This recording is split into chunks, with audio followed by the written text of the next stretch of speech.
수요 공급과 정부 정책이라는 부분을 공부하도록 하겠습니다. 자, 6장 수요 공급과 정부 정책이란 것이 뭐냐면은 수요와 공급을 함에 있어서요. 정부의 정책, 그러니까 정부가 하는 정책 중에 이제 세금을 부과해야 되죠. 정부는. 왜 정부가 이번에 뭐 코로나든 뭐 어떤 여러 가지 이제 평상시에도 마찬가지고요.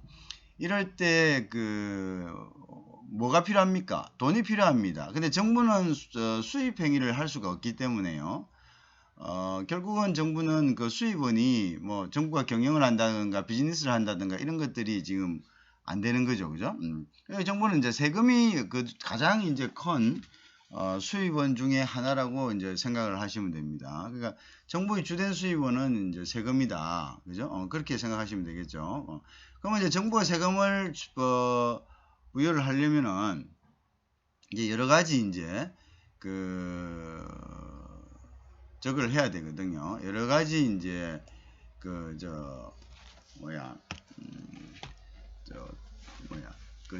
거래에 대해서 세금을 부여해야 됩니다. 이런 세금을 부여하는 이제 이런 행위들, 그죠? 이 과연 그것이 이제 그 세금이 부여되었을 때 시장의 어떤 가격이 어떤 영향을 미치냐? 우리 시장에 가격을 미친다는 것은 다른 이야기로 무슨 이야기입니까? 시장에 가격을 미친다는 이야기는 다른 이야기로 결국 그것은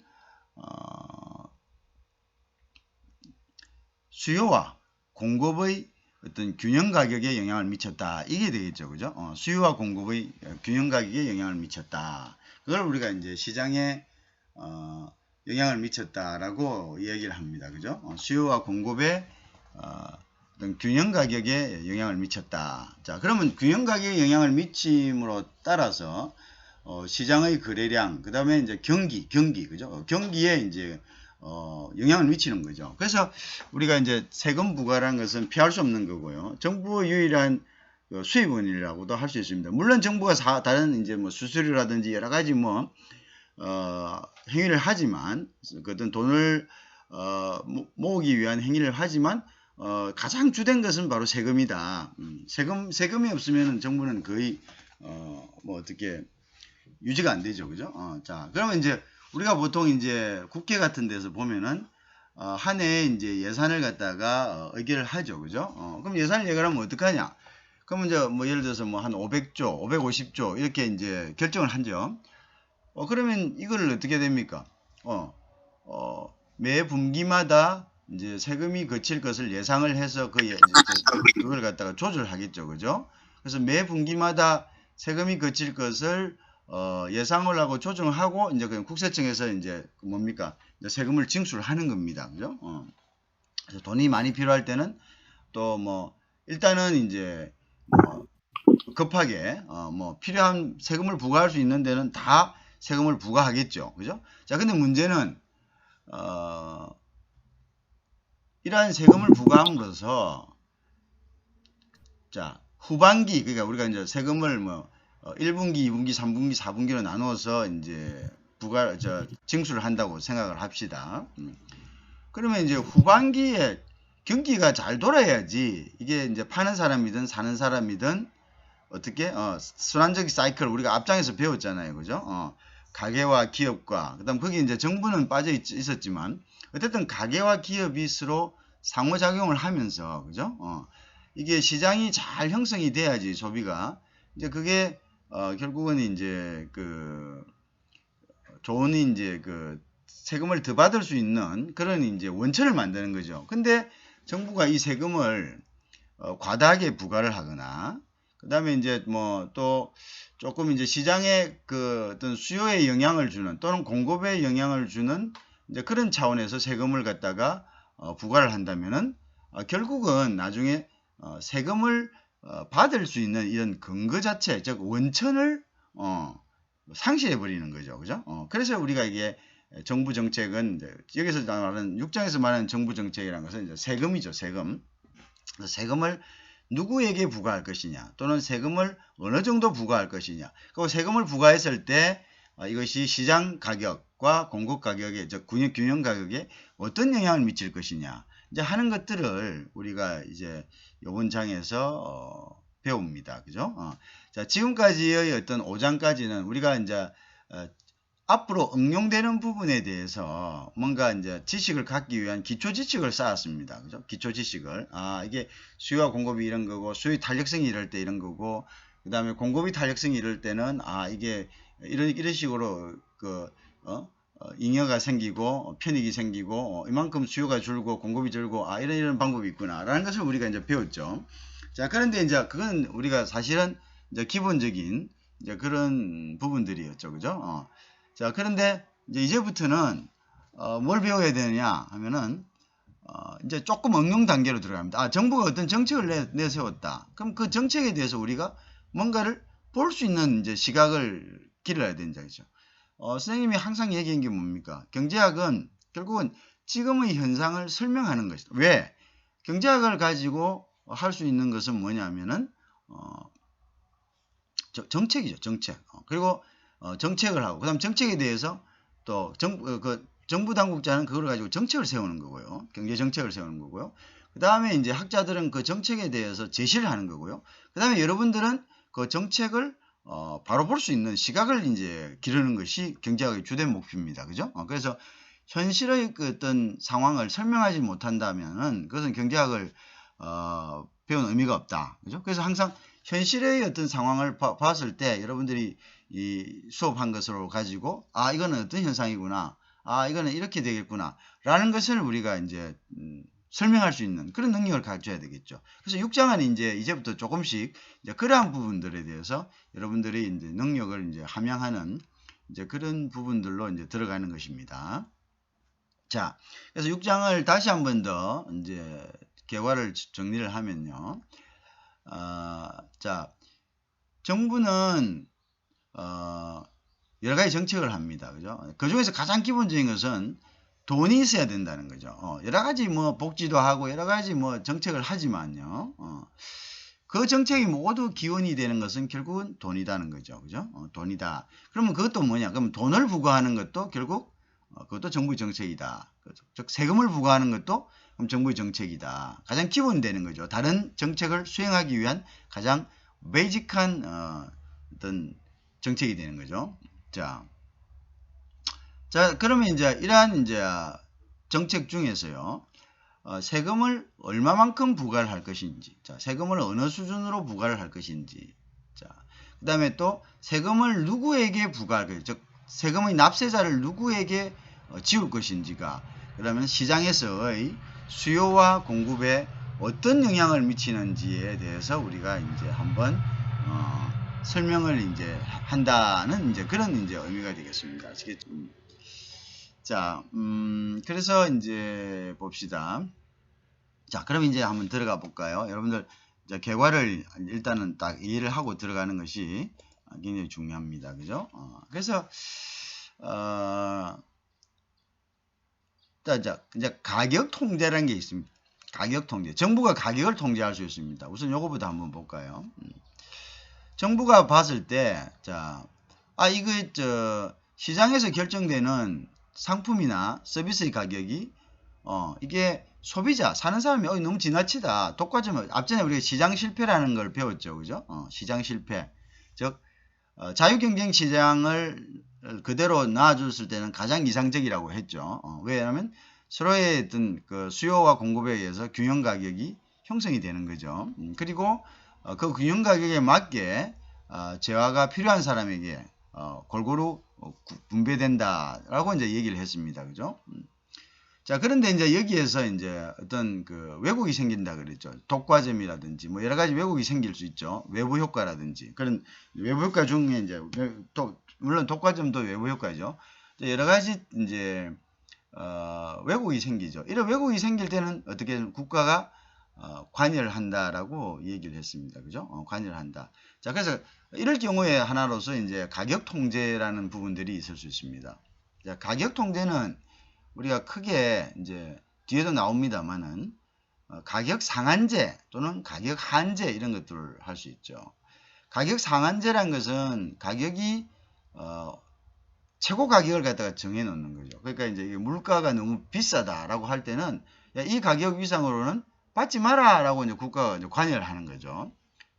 이제 그게 이제 우리가 대표적인 것이 앞전에도 우리 한번 기억나죠? 아파트 임대료를 갖다가 예를 들어서 뭐 공공임대 주택을 갖다가 아주 낮은 가격에 공급을 함으로써 시장 가격을 내리는 효과.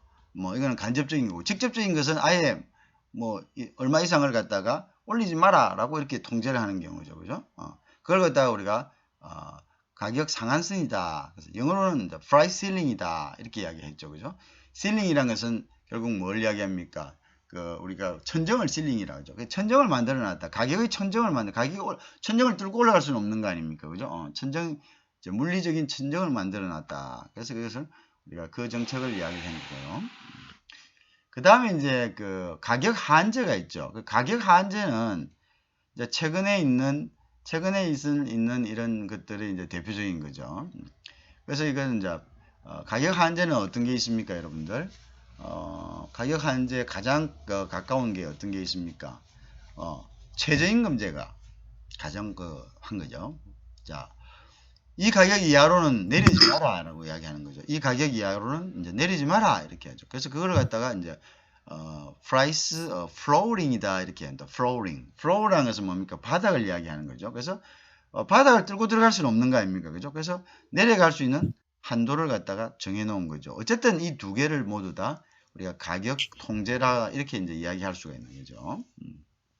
자, 어쨌든 가격 통제를 국가가 하는 경우에는 시장에서 결정되는 지하나 서비스의 가격이 생산자나 또는 소비자에게 공평하지 못하다고 판단될 때 우리가 이걸 도입하는 거죠. 자, 그 다음에 이제 조세가 있습니다. 조세는 우리가 소위하게 텍스죠. 즉 세금을 부과하는 거죠. 그죠? 그래서 이제 시장에서 결정되는 자원의 배분의 영향, 아까 이야기했죠. 조세를 갖다가 얼마만큼 이제 뒤에 보면 우리가 상세하게 그거를 이제 설명이 되어 있지만요. 시장에서 조세를 정부가 얼마만큼 이제 결국 세금을 걷어들이기 위한 거죠. 부과하느냐. 그 다음에 이제 조세를 이제 누구에게 부과하느냐. 이런 것들. 그럼 어떠한 조세를 어떤 종류의 조세를 부과함에 따라서 이제 이것이 이제 시장 수요와 공급에 영향을 미치게 된다. 그래서 이제 우리가 보면은 지금 저런 정책을 쓴다면은 분명히 시장이 위축될 것이다. 저런 정책이 쓴다면 시장이 활성화될 것이다. 라는 것을 우리가 이제 어느 정도 이해를 할 수 있게 되는 거죠. 그죠? 이게 왜 이래? 자, 그래서 이제 자, 그런 효과가 있는 거죠. 자, 그래서 자, 그렇다. 자, 그 다음에 이제 결국은 또 조세라는 것은 아까도 얘기를 했습니다만은 어떻다고? 시장에서 결정되는 자원 배분에 영향을 주는 것뿐만 아니라 결국은 모든 정책을 실현하는 가장 기본적인 마중물이 되죠. 돈이 없으면 할 수가 없는 거예요. 그죠? 우리가 많은 계약을 갖다가 그걸 하지만 어떻습니까? 그걸 가지고 우리가 어떻게 한다고? 그걸 할 수는 없는 거죠. 그죠? 그걸 할 수는 없는 거다. 그죠? 그래서 이제 우리가 공공 목적에 필요한 이제 재원을 조달하는 이제 하나의 방법으로서 이제 정부의 어떻게 보면 유일한 세입원이다, 수입원이다라고 이제 생각을 하면 되겠습니다. 그죠? 수입원이다 그렇게 생각하면 되겠죠. 자, 그러면 이제 한번 볼까요, 다시. 자, 그 다음에 보면, 아까 이야기하는 price ceiling이다. 그죠? price ceiling은 이제 임대료를 통제하는 것과 같은 그런 것들을 이야기하고요. 자, price floor. 자, price flooring이라는 것은, 법정 최저치, 최저임금법, 이런 거죠. 그럼 이런 price ceiling과 price, flooring이, 또 시장에서, 어떤 영향을 미치는지에 대해서 우리가 또 한번 살펴봐야 되겠죠. 그죠? 이 부분들을 한번 살펴보는 것도 중요하다라는 이제 그런 생각이죠. 자, 봅시다. 자, 중간에 뭐 다른 이야기들 있나요? 아까 저기 보자.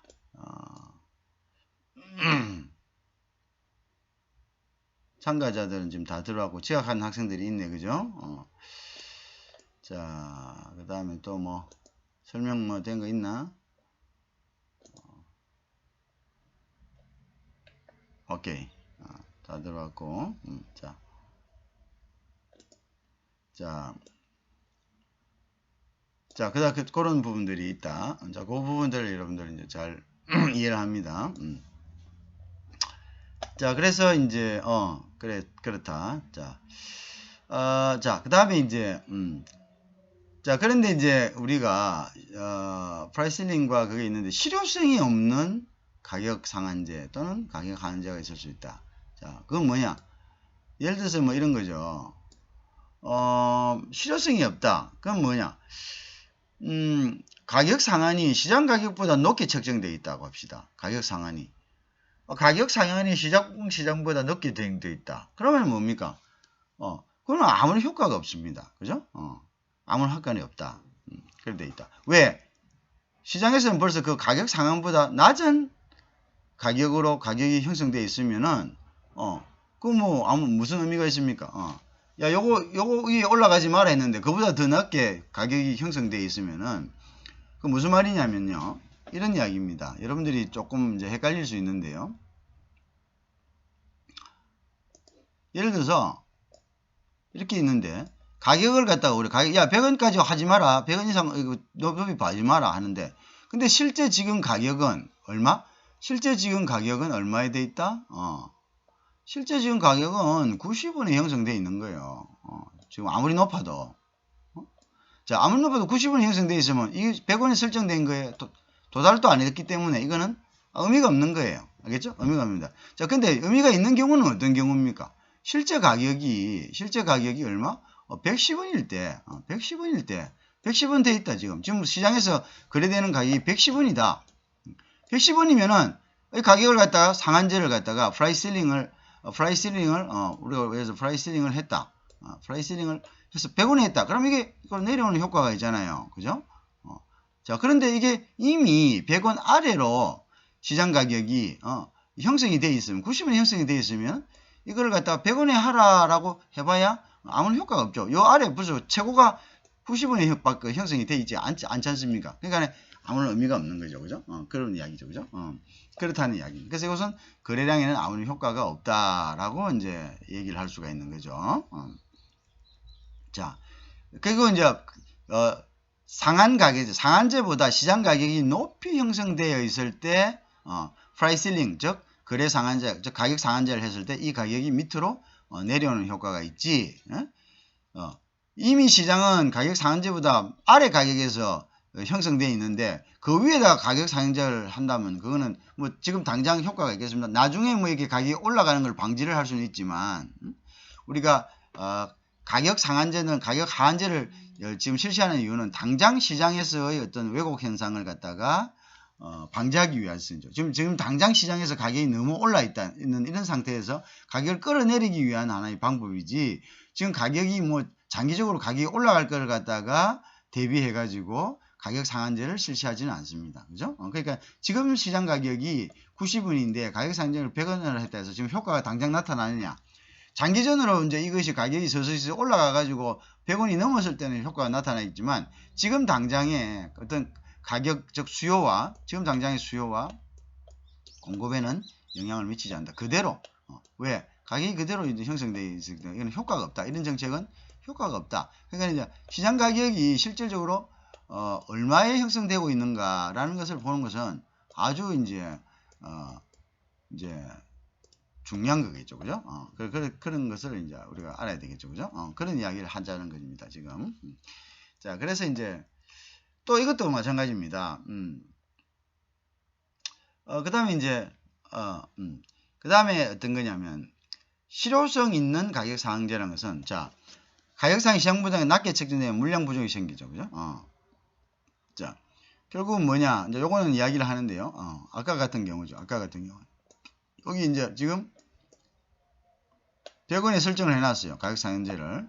100원에 설정해 놓고, 여기 지금 시장 가격은 얼마냐면 110원이에요. 110원. 시장 가격은 110원. 자, 요거는 이제 이거는 상한제고요. 상한제 가격이고요. 상한제 가격. 요거는 시장 가격입니다. 시장 가격. 시장 가격이라고 합시다. 시가, 시장 가격입니다. 자, 요렇게 설정되어 있을 때는 요게 요렇게 감소를 하겠죠. 지금 당장요. 자, 감소를 한다는 이야기는 무슨 말이냐 하면요. 자, 공급자는 가격이 떨어지면 어떻습니까? 우리가 앞전에 배웠죠. 공급자는 가격이 올라가면 올라갈수록 공급량을 증가시킵니다. 그죠? 그러면 맞죠? 그래서 가격이 올라가면 올라갈수록 공급량을 이렇게 증가시키겠죠. 이렇게 증가시킵니다. 그죠? 자, 증가시킵니다. 자, 그런데 그리고 보세요. 이게 가격선이거든요. 가격선이고, 자, 이게 이제 수요선이고, 그죠? 공급선이고, 미안합니다.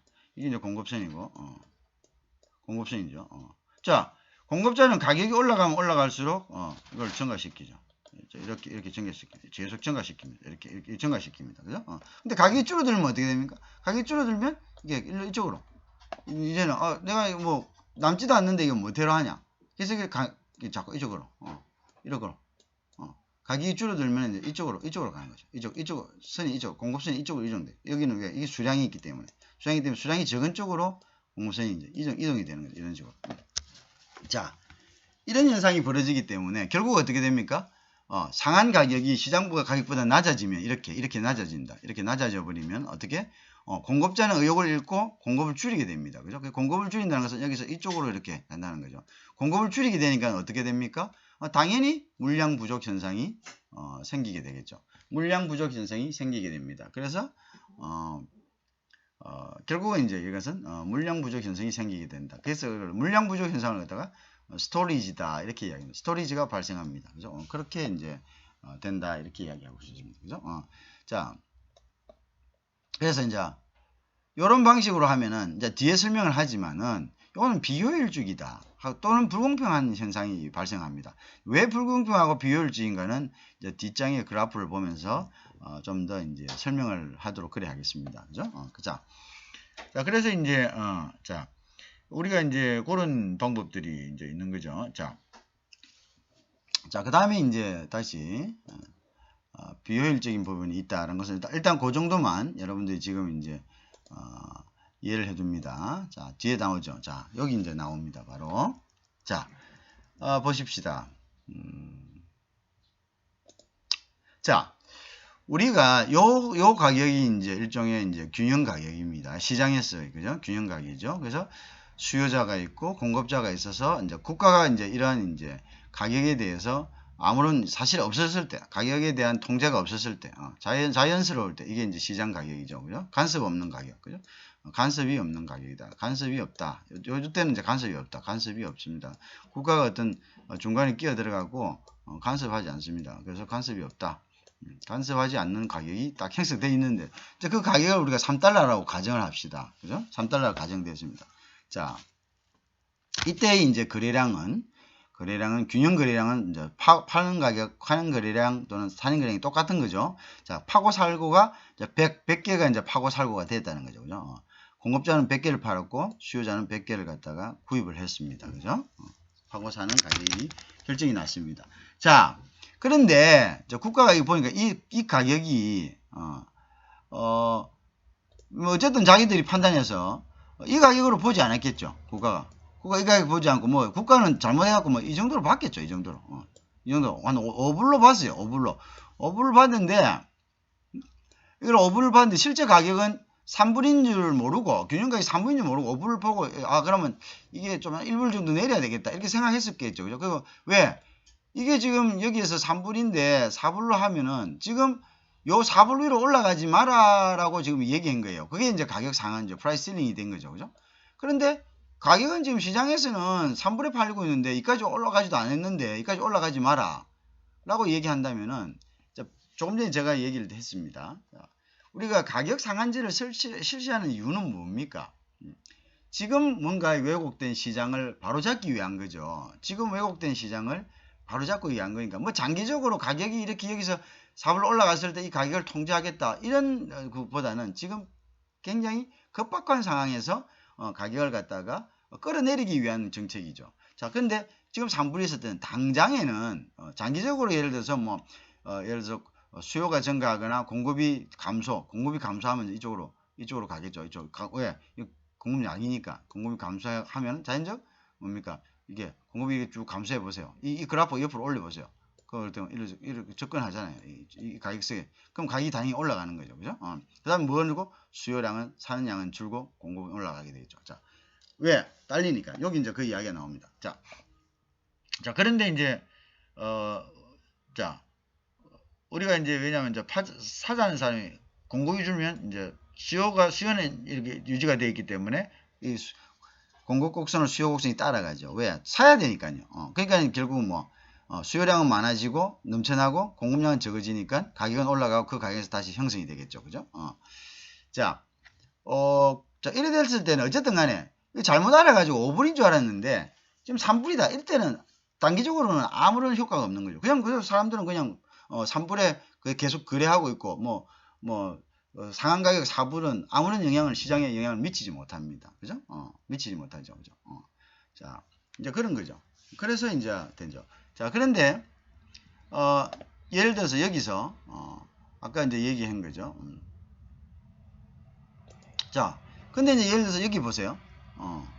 여기서 가격을 갖다가 가격을 이제 올렸죠. 그러면 이제 이렇게 아무런 영향이 없죠. 그죠? 자, 근데 가격을 갖다가 예를 들어서 이제 내려버렸다. 자, 상한제를 예를 들어서 뭐 가격을 가격이 높은 상태에서 가격을 내려버렸다. 그죠? 내려버리면 이제 어떻게 됩니까? 미안합니다. 가격을 올려버렸다.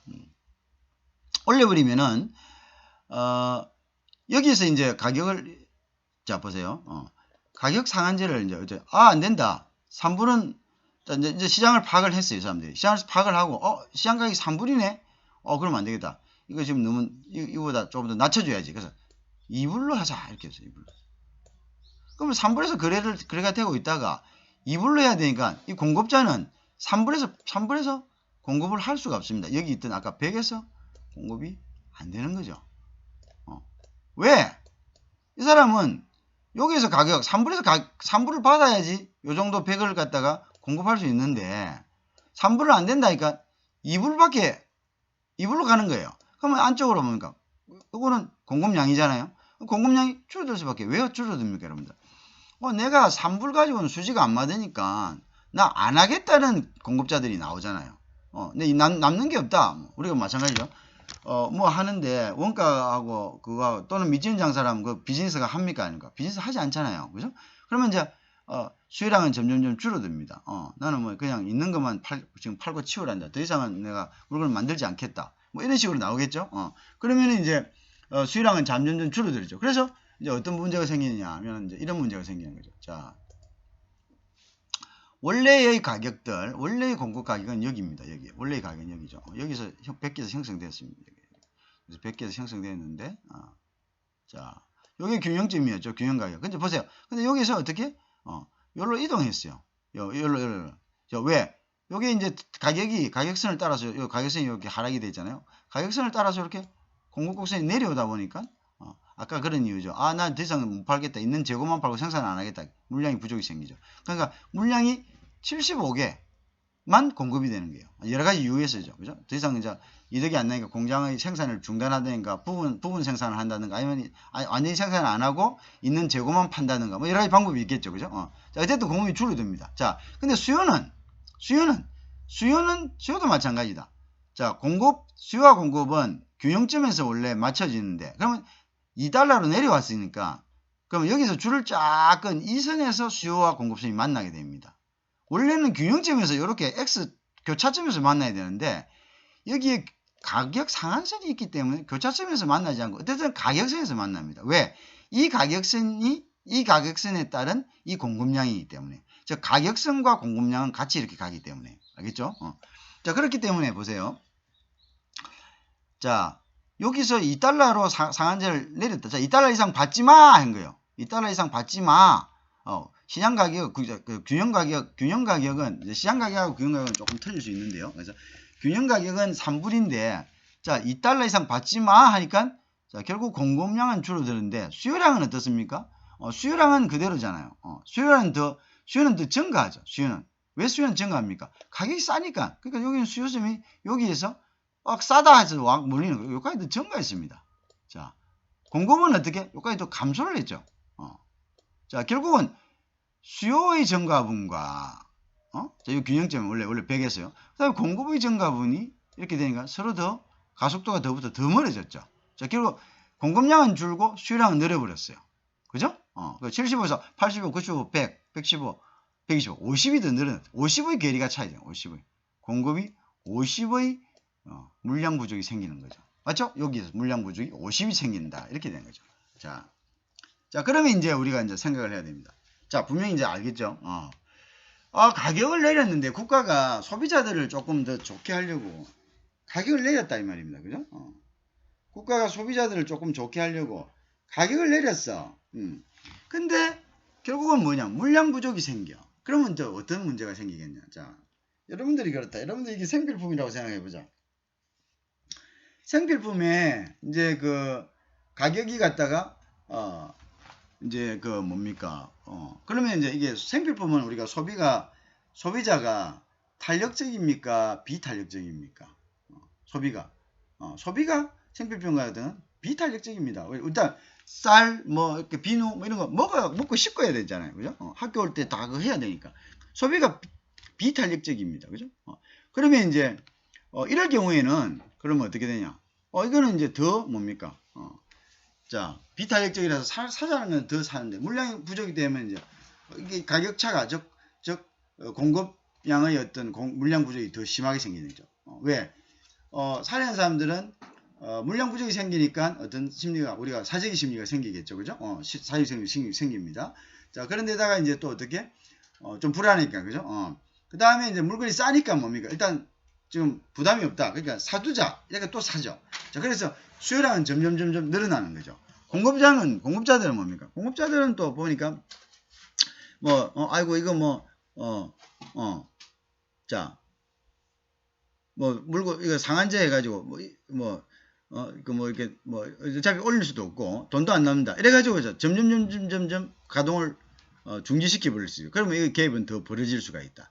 자, 그러면 이제 국가의 정책하고 초기의 정책 의도와 실제적으로 나타나는 현상과는 많은 괴리가 있을 수 있다. 이제 이런 걸 우리가 알 수가 있죠. 그죠? 자, 그래서 우리가 프라이스 딜링을 했을 때는 자, 어떤 효과가 발생하느냐? 자, 오히려 물량이 부족하다. 그럼 물량 부족을 가만히 있으면 이제 소비자들은 가만히 있느냐? 시끌 거 없고 먹을 거 없는데 가만히 있느냐? 가만히 있지 않습니다. 소비자들은 또 이것을 구하기 위해서 다른 여러 가지 이제 방법을 쓰죠. 웃돈을 더 준다든가 아니면 가서 특별하게 어떤 지인 또는 혈연 여러 가지 이러한 어떤 정서적인 어떤 면을 어프로치 한다든지 그 다음에 뇌물을 준다든지 여러 가지 이런 부작용들을 나타내는 현상들이 나타나게 되겠죠. 그죠? 그래서 결국은 정부의 가격 상한제가 의도했던 것과는 달리 부작용이 나타날 가능성이 높다는 거죠. 그죠? 이런 물량 부족을 나타나서 물량 부족을 나타난다는 것은 뭐냐면 배분에 대한 이제 왜곡이 생길 수 있다. 배분에 대한 왜곡이 뭐냐? 자, 필요한 수요량은 125로 오히려 더 증가했는데 그러면 이 50만큼의 그죠? 모자라는 어차피 50명은 뭡니까? 이걸 받을 수 없습니다. 어차피 50명은 공평하게 디스트리뷰션 될 수가 없습니다. 그죠? 그럼 어떻게 되냐? 그러면 결국은 이제 50명에는 줄 수 없다. 그럼 전체적으로 이제 125명에도 줄 수가 없는 거죠. 공평하게. 그죠? 그러면 여러 가지 이제 분배의 문제가 발생하게 됩니다. 분배의 문제가 시장에서는. 그죠? 그래서 이제 사회적으로도 이것은 또한 혼란을 가중하게 되겠죠. 그죠? 그래서 가격 상한제가 이제 가지는 이제 그런 이제 단점이 있습니다. 그죠? 자, 이 가격 상한제하고 이제 관련돼서 앞전에도 한번 이야기를 했죠. 아파트 분양가들. 그죠? 아파트 분양가를 갖다 가격 상한제를 한다. 여러분들 잘 아시지만 임대료를 갖다가 가격 상한제를 한다. 그럼 임대업자가 자 보세요. 내가 30만 원을 받을 수 있었는데 원룸을 갖다가 임대해서 정부가 안 된다. 요즘 코로나 때문에 힘들다. 자, 20만 원만 20만 원 해라. 이렇게 20만 이상 받으면 안 된다라고 이제 정했다고 합시다. 그죠? 정할 수 있겠죠? 자, 그러면 물론 시장이니까 그거는 그거죠. 그렇지만 법적인 장치들은 있습니다. 그죠? 시장에 개입할 수 있는. 그죠? 그거 개입할 수 있는 근거가 뭐라 했습니까? 형평성의 원리에서 국가는 언제든지 그래서 이제 그걸 100% 개입하는 것이 사회주의고요. 그죠? 그 다음에 이제 자본주의에서도 그 시장 실패를 염두에 두고 정부가 때때로 들어와서 시장을 갖다가 어떤 시장의 왜곡을 갖다가 교정할 수 있는 그런 장치들을 두고 있습니다. 그죠? 자, 어쨌든 자, 이러한 상황에서 그러면 이제 예를 들어서 임대업자가 지난번에도 얘기했죠. 어떻습니까? 나는 뭐 어차피 방을 뭐 깨끗하게 하나 뭐 새로 리모델링을 하나 20만 원밖에 받지 못한다. 그럼 이 사람은 계속 어떡합니까? 그냥 방을 방치한 상태로 그 퍼실리티가 즉 시설이 나쁜 상태로 그냥 임대업을 계속 하게 됩니다. 그죠? 자, 그러면 이제 수요자들은 또 어떠냐? 방값이 내렸으니까 그러니까 이제 수요자들은 이제 또 어떻습니까? 저 도시로 가자. 왜? 지금까지는 도시에 방값이 비싸가지고 못 갔다. 그래서 도시로 막 몰릴 수 있겠죠. 그죠? 도시로 갈 수도 있겠고. 또는 이제 뭐냐면은, 가족들하고 같이 살다가, 그죠? 그래서 뭐, 지금은 방값도 싸고 하니까 독립하겠습니다. 막 이렇게 하게 할 수가 있겠죠? 그럼 수요가 계속적으로 이제 늘어나겠죠. 그죠? 그런데 이제 이런 사람들이 방을 구할 때는 어떻습니까? 그게 나이스한, 그죠? 그런 방들을 구할 수가 없습니다. 왜? 공급업자가 벌써 가격이 픽스드 됐어요. 상한으로. 그러니까 공급업자는 더 좋은 집을 공급할 이유가 없습니다. 좋은 집을 만들어 봐야 뭐 어떻게 그거를 이제 예를 들어서 내가 더 좋은 가격을 받을 수 없기 때문에 원가만 까먹게 되는 거죠. 거기에 상응하는 가격을 올릴 수가 없지 않습니까? 그렇다. 그래서 이제 결국은 어떤 공급 수준을 떨어뜨린다. 그래서 상품의 질을 떨어뜨린다. 이런 이제 부작용이 생길 수 있고요. 그래서 이제 어떤 동기부여가 안 된다. 뭔가를 동기부여가 돼야지 뭔가를 발전시키는 하나의 어떤 원동력이 되는데 이제 그러한 부분에 대해서 많은 이제 그 어떤 장애가 올 수 있다. 이렇게 이제 볼 수가 있겠죠. 자, 그 다음에 이제 우리가 생각하는 부분들이요. 자, 그런 부분들이 될 수가 있다는 건 여러분들이 이제 언뜻 생각이 되겠죠. 자, 일단 그 정도까지만 일단 그 부분은 이해를 해놓기 바랍니다. 자, 그 다음 또 볼까요? 자, 그래서 그 다음에 또 예가 하나 있습니다. 1973년 오펙의 원유 가격 인상. 오펙이 돈을 좀, 자, 오펙이 나름대로 이제 오펙은 이제 일종의 이제 석유 산유국들의 카르텔입니다. 그죠? 그래서 오펙이 두 번에 걸쳐서 기름값 인상으로 재미를 봤습니다. 그죠? 1973년하고 한 10년 후에 1982년에서 한 85년 사이에 또 한번 올렸는데 그 뒤에는요 엄청나게 그 재미를 봤습니다. 완전히 뭐 석유 가격이 완전히 꽃배기로 치닫아가지고요. 그런데 이제 이게 이제 결국은 이제 나중에 세 번째 트라이얼에서는 이제 2000년대, 1990년대에 들어와서는 오히려 이제 그때부터 줄기차게 석유 가격이 하락하는 그런 요인으로 이제 작용이 되었습니다. 자, 그건 왜 때문이냐? 이제 그 이유가 있습니다. 설명이 가능하죠. 그래서 이제 예를 들면요, 1973년에 오펙이 원유 가격을 일종의 이제 원유 가격을 인상하자. 원유 가격을 오펙 인상하는 방법은 이제 오펙은 일종의 카르텔입니다. 그래서 원유 가격을 인상하는 방법은 뭐냐? 공급량을 줄이는 겁니다. 아까처럼. 그죠? 왜?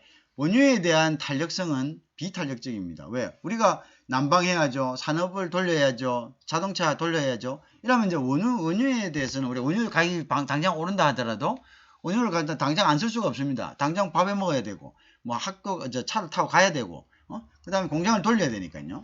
자, 그러니까 아까 그 그래프 보셨죠? 자, 그러면 이제 어떻게 됩니까? 뭐 당연한 거 아닙니까? 뭐 이거 또 이야기할 필요도 없는 거지만,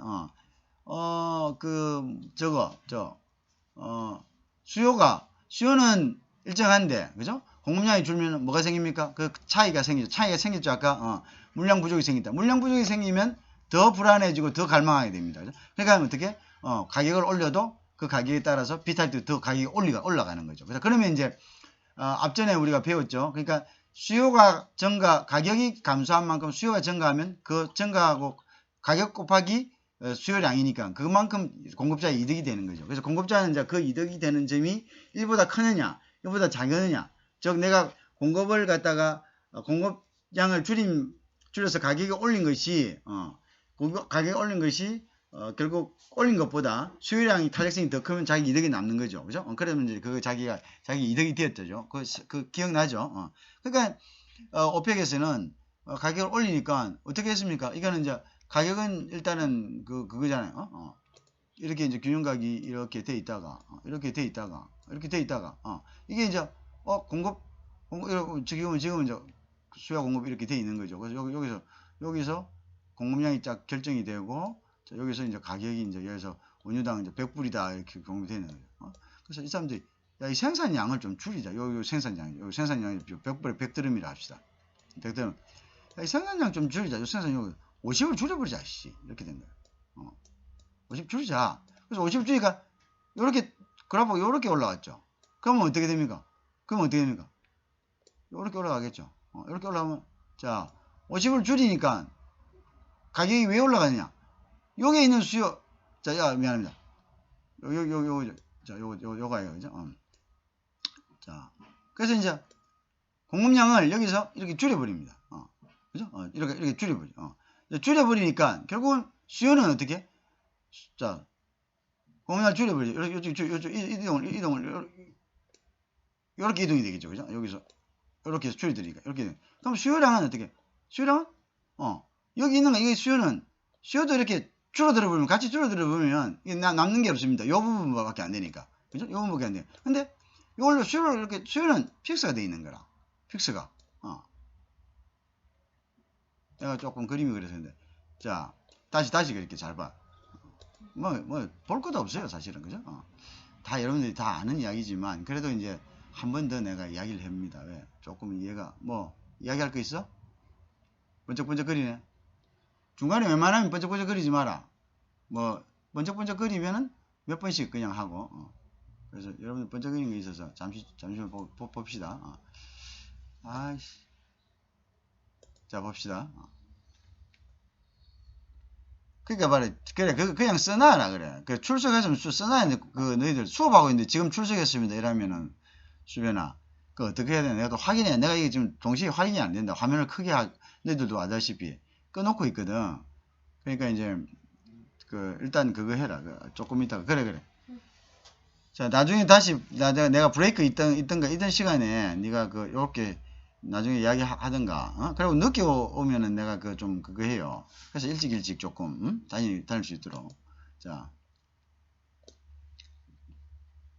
그래서, 잘 보세요. 그래서 이제,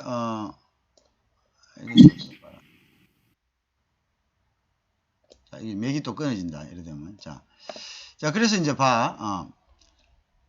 다시 그려볼게. 그릴 것도 없지만, 여러분들 다시 한번 합시다. 또 이해가 안 되는 학생들도 있으니까. 중요한 건 진도 나가는 게 중요한 게 아니야. 하나라도 알아야지, 남는 게 있어야지. 그죠? 자, 그래서, 보면은, 자, 여기 봐라. 자, 이렇게 이제 공급선이 있고, 자, 이렇게 있어야 되는 거야. 그죠? 자, 이건 이제 수요 공급입니다. 이거는 이제 공급이고, 이거는 이제 수요가 되겠죠. 공급이고, 이거는 수요가, 이거는 사자. 자, 여기서 결정됐어. 자, 얼마일 때? 100원인데, 여기 이제 얼마? 100개 됐어. 근데 이제 오펙이, 이걸 줄이자. 50개를 줄이자. 이렇게 돼. 50개를 줄이자. 이렇게 줄이자. 자, 줄이자 하니까 결국 어떻게 되노? 요것이 어떻게, 여기 50개 있는 요 수준으로 닦아. 요 50개 있는, 요 점이지. 요 점으로 여기 어떻게 공급선이 이렇게 이동이 되는 거야. 이렇게 이동이 자, 50개 이동이 돼서. 그럼 예를 들어서 요것도, 요 수요곡선도 그럼, 나도 안 할래 하면서, 이렇게 50개로, 이 수요곡선이, 나도, 너 돈 올린 거야? 그럼 그만이야. 나도 안 할래. 나도 뭐 때문에 그거 사냐? 이렇게 줄어버리다. 그러면 여기서 50개에서 그냥 가격이 결정이 되어버리잖아요. 결정이 되고, 요거만큼이 이제 뭐냐면 공급자 이득이 되는 거예요. 그럼 공급자 이득이 줄어들죠. 그럼 가격이 올라가고 오히려 피해를 본 거예요. 앞 시간에 했잖아요. 그죠? 가격이 올라가고 오히려 더, 자기 눈을 찌른 거죠. 그죠? 그런데, 예를 들어서 석유라는 것은 탄력성이 크지 않아요. 탄력성이 크다는 것은 가격이 변한 만큼 수요가 변하는 것을 우리가 가격 대 수요의 비를 이야기하잖아요. 그 탄력성이 크지 않아요. 왜? 생필품이니까. 필품 필요하다 이거예요. 석유 없으면 이러면 할 수 있습니까, 여러분들? 기름을 떼야지 전기도 나오잖아요. 필수적이다는. 필수적인 것은 탄력성이 어떻다는 거? 탄력성이 적어요. 그러니까 이거는 그냥 이대로 픽스가 되어 있는 거예요. 이대로 픽스가. 그러니까 결국 뭡니까? 결국 50만큼의 물량 부족이 생기죠. 그러면 이 50만큼의 물량 부족 때문에 이 사람들은 더 불안해지는 거죠. 그 다음에 어떻게, 빨리 사놔야 되겠다. 그래서 어떻게? 이 부분이 이 공급 곡선을 따라서 올라가게 되는 겁니다. 그죠? 따라서 올라가서 여기서 결국 어떻게 돼? 여기서 이렇게 따라 올라가죠. 이렇게 따라. 자, 그러면 이제 여기서 요거는 수요는 일정하니까 요거는 요 위로 더 올라가겠지. 이동하는 게 아니라 이 자체 이동하는 그냥 여기서 요대 올라가. 그러면 뭐 가격은 더 올라가요. 그러면 가격이 뭐야? 가격이 오른 만큼 어떻게? 가격을 따라 올라가요. 가격이 오른 만큼 수요량은 변하지 않고 가격이 올랐으니까 이 전체가 뭐고? 이 전체가 이득이 되는 거라. 그래서 이거는 재미를 보는 거죠. 그죠? 가격 이상. 그러니까 이제 원유 이제 오펙은 이제 재미를 봤어요. 그러니까 주요소에는 그러면 어떠냐? 자, 그러면 뭐가 발생한다는 방금 뭐가 발생하노? 자, 사라는 일정하니까 뭐 물량 부족이 발생하는 거야. 물량 부족이에요. 이만큼 물량 부족이 발생하잖아요. 50만큼 물량 부족이 발생하니까 주유소에 줄을 서고 있을 수밖에 없지. 왜? 물량 부족이 없을 때는 자기가 필요할 때 밥 먹고 회사 갈 때 그냥 가서 기름 넣고 가면 돼요. 기름 넣고 가면 돼. 그런데 물량 부족이 발생하니까 기름 넣고 바로 갈 수 있나 없나? 바로 갈 수 없어요. 그러니까 어떻게 해야 되노? 기다려야지 뭐. 별 수가 있나? 그러니까 이제 기다리니까 결국은 이제 어떻게? 아이고 이제 저거 해야 되겠다. 자, 그 주유소에 기름을 쓰있다. 그러면 이제 정부가 딱 보는 거야. 아이고 이거 주유소에 기름을 넣으려고 이렇게 서 있으면 국민들이 얼마나 불편하고 정부를 신뢰하지 않을 거다 이거죠. 그래서 주유소에 이야기합니다. 야, 너희들 가격 이거 얼마야? 이거 지금 올라가고 150원 됐네. 150원. 150원 됐네. 150원 안 된다. 지금 안 되고 150원 안 되니까 이걸 갖다가 이거 여기 90원 해. 90원까지. 이렇게 픽스를 해버립니다. 90원에 픽스하면 어떻게 되노? 아까처럼 결국은 뭡니까? 공급량은 줄어들게 되죠. 아까 했죠? 자, 공급량은 줄어들게 되죠. 자, 공급량이 줄어들 만큼 뭡니까? 여기에서까지 더 많은 괴리가 생기고 또 똑같은 문제가 생겨요. 공급량이 줄어든다. 여기에 가격이 줄어드니까 공급량은 다인지 줄어드는 거. 이거와 똑같은 현상이죠. 그러면 공급량이 줄어들면 공급량이 줄어든다는 이쪽으로 이동한다는 거죠. 공급량이 줄어드니까 여기서 여기 공급량은 여기인데 수요량은 오히려 더 뭡니까? 고정되어 있습니다. 그러면 이 사이의 물량 부족이 생긴다. 이 물량 부족은 결국 뭐냐면 배분의 문제를 발생시킵니다. 자, 자유로운 거래에서는 균형 가격이 형성돼서 배분의 문제가 이렇게 왜곡되지는 않습니다. 그죠? 그리고 이제 보통 보면 자유시장에서는 가격이 조금 낮은 데도 있고 인위적이지 않다는 겁니다. 그러면 뭐 또 굉장히 낮게 파는 주유소도 있습니다. 그러면 이제 돈이 없는 사람은 좀 더 낮게 파는 주유소에 왜? 자유시장에는 경쟁한다는 의미니까요. 낮게 파는 데서 가서 사면 됩니다. 그러면 이제 자기 형편에 맞게 사면 되고요. 그 다음에 이제 시장에서 이제 그런 자유로운 이제 그 어떤 가격 형성이 되는 거죠. 근데 이제 이렇게 픽스를 해보면 인위적으로 픽스 해버리면 이게 이제 이런 왜곡들이 더 커질 수 있다. 그죠? 이제 그런 이제 것을 나타낼 수 있습니다. 그죠?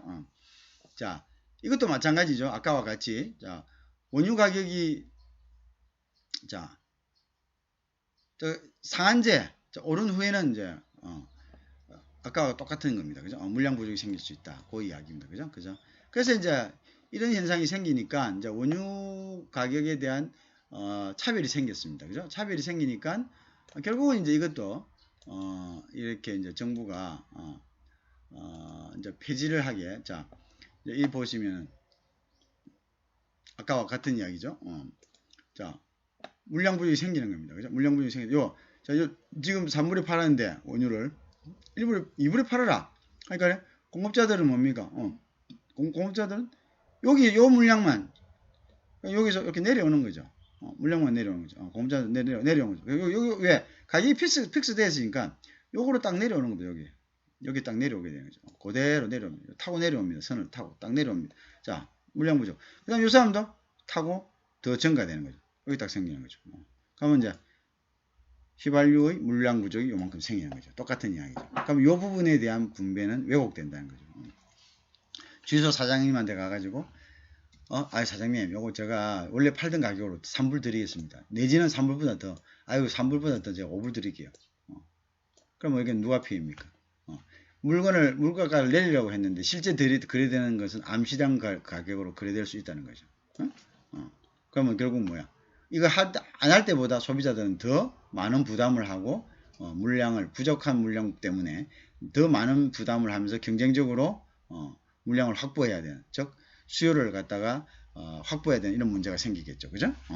그런 부분들이 이제 왜곡이 될 수 있다. 그래서 가격 상한제가 오펙 때도 주요세 미국 같은 경우입니다. 미국을 예를 든 거죠. 폐지됐다. 이런 것을 이제 알 수 있죠. 그래서 이게 이제 인위적인 가격 상한제의 어떤 폐해가 있었다. 그죠? 그래서 이제 그런 쪽으로 갈 수가 있다. 라는 것을 이제 얘기한 거죠. 자, 그래서 이제 그 다음에 이제 볼까요? 그 다음에 그래서 이제 됐죠, 그죠? 자, 그 다음에 이제 요 같은 이야기고요. 자, 아까 조금 전에 얘기했네요, 그죠? 자, 조금 전에 얘기했는데, 자, 봅시다, 그죠? 조금 전에 얘기한 게 나오는데요. 자, 원유가 다시 한번 뭐 봐야지, 저기 나오니까.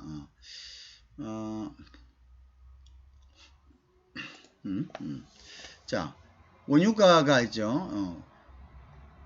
실제적으로는 여기에서 형성되고 있어요. 뭐 어쨌든 원유가 올랐든 말았든 간에 가만히 있는데 이거보다 더 높은데 하면은 뭐 가격 상한을 높은데 정했다 하면은 이거는 실효성이 없죠.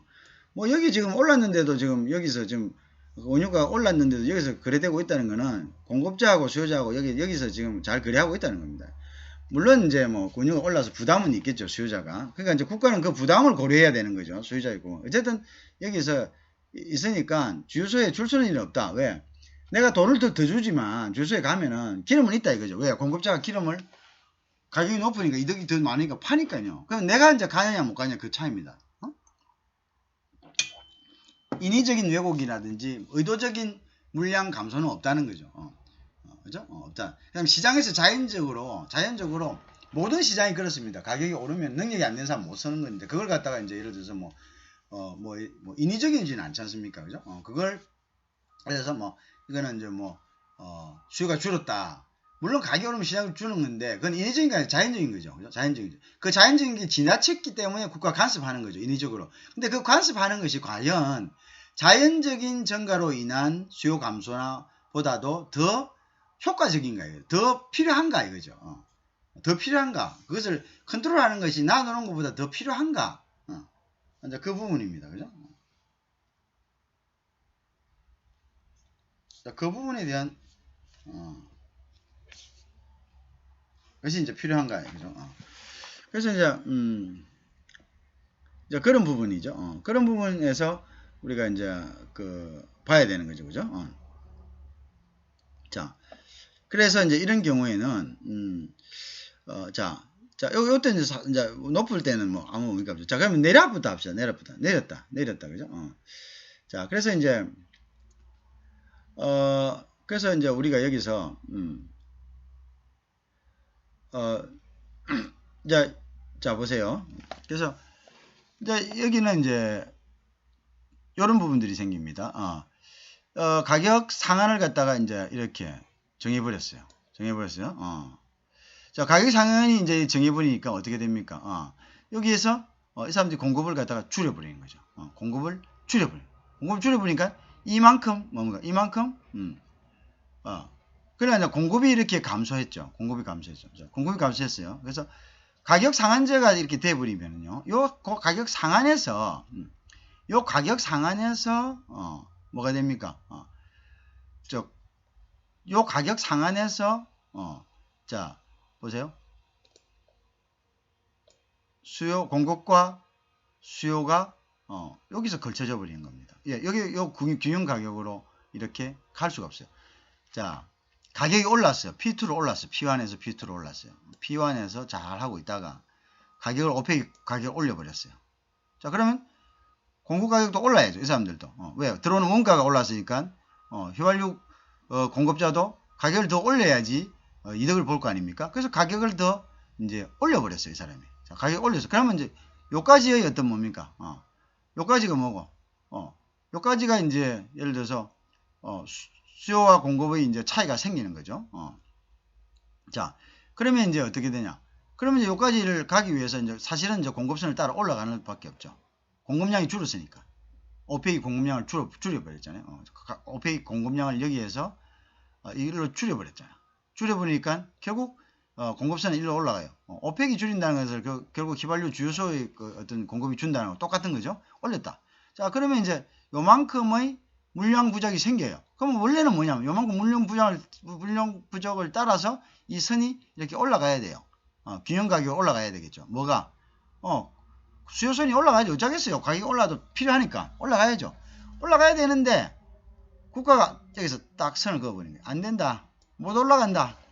왜? 너 P2까지 못 가. 이거는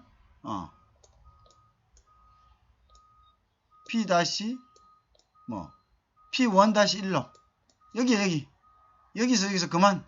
그래 올라가다 탁 여기 막 중지해버린 거죠. 왜? 여기 사고 싶어도 못 사는 거죠. 가길래 이 사람들은 뭡니까? 가격이 올려야 되는데 가격을 못 올리게 하니까 이 사람들은 공급을 줍니다. 내가 남는 것도 없고 못하라고. 내가 안 할란다.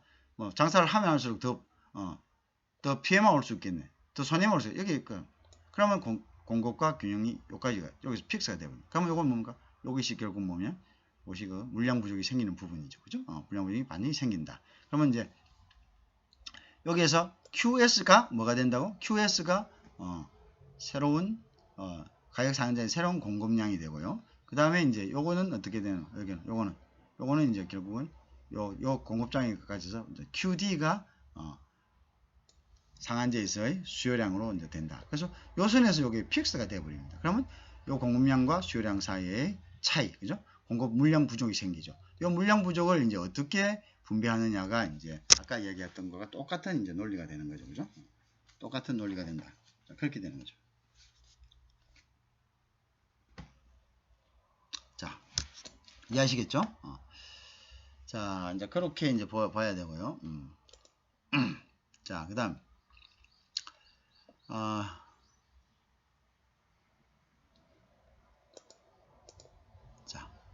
자, 그 다음에 이제, 볼까?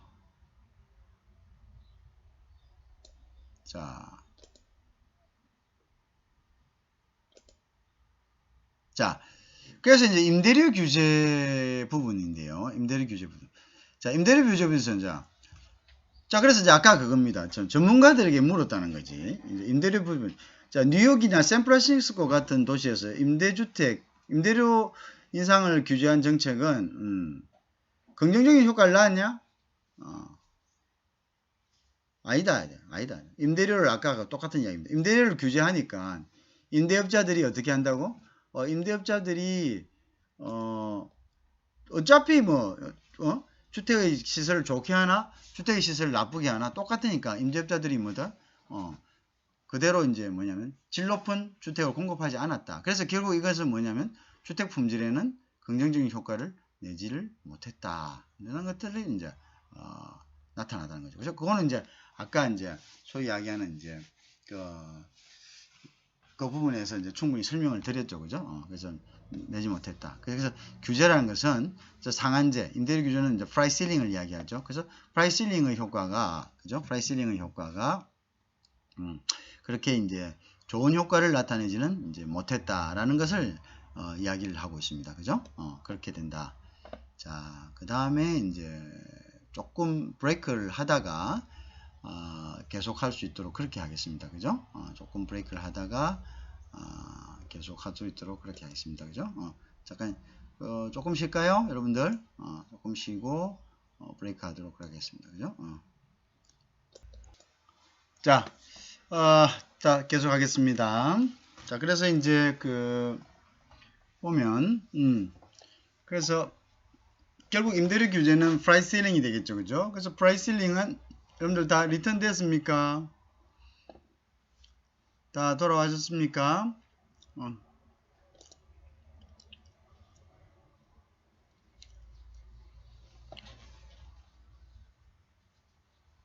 오케이.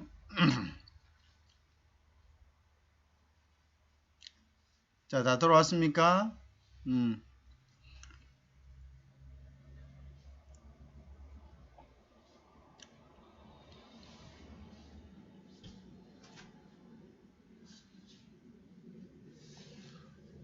오케이.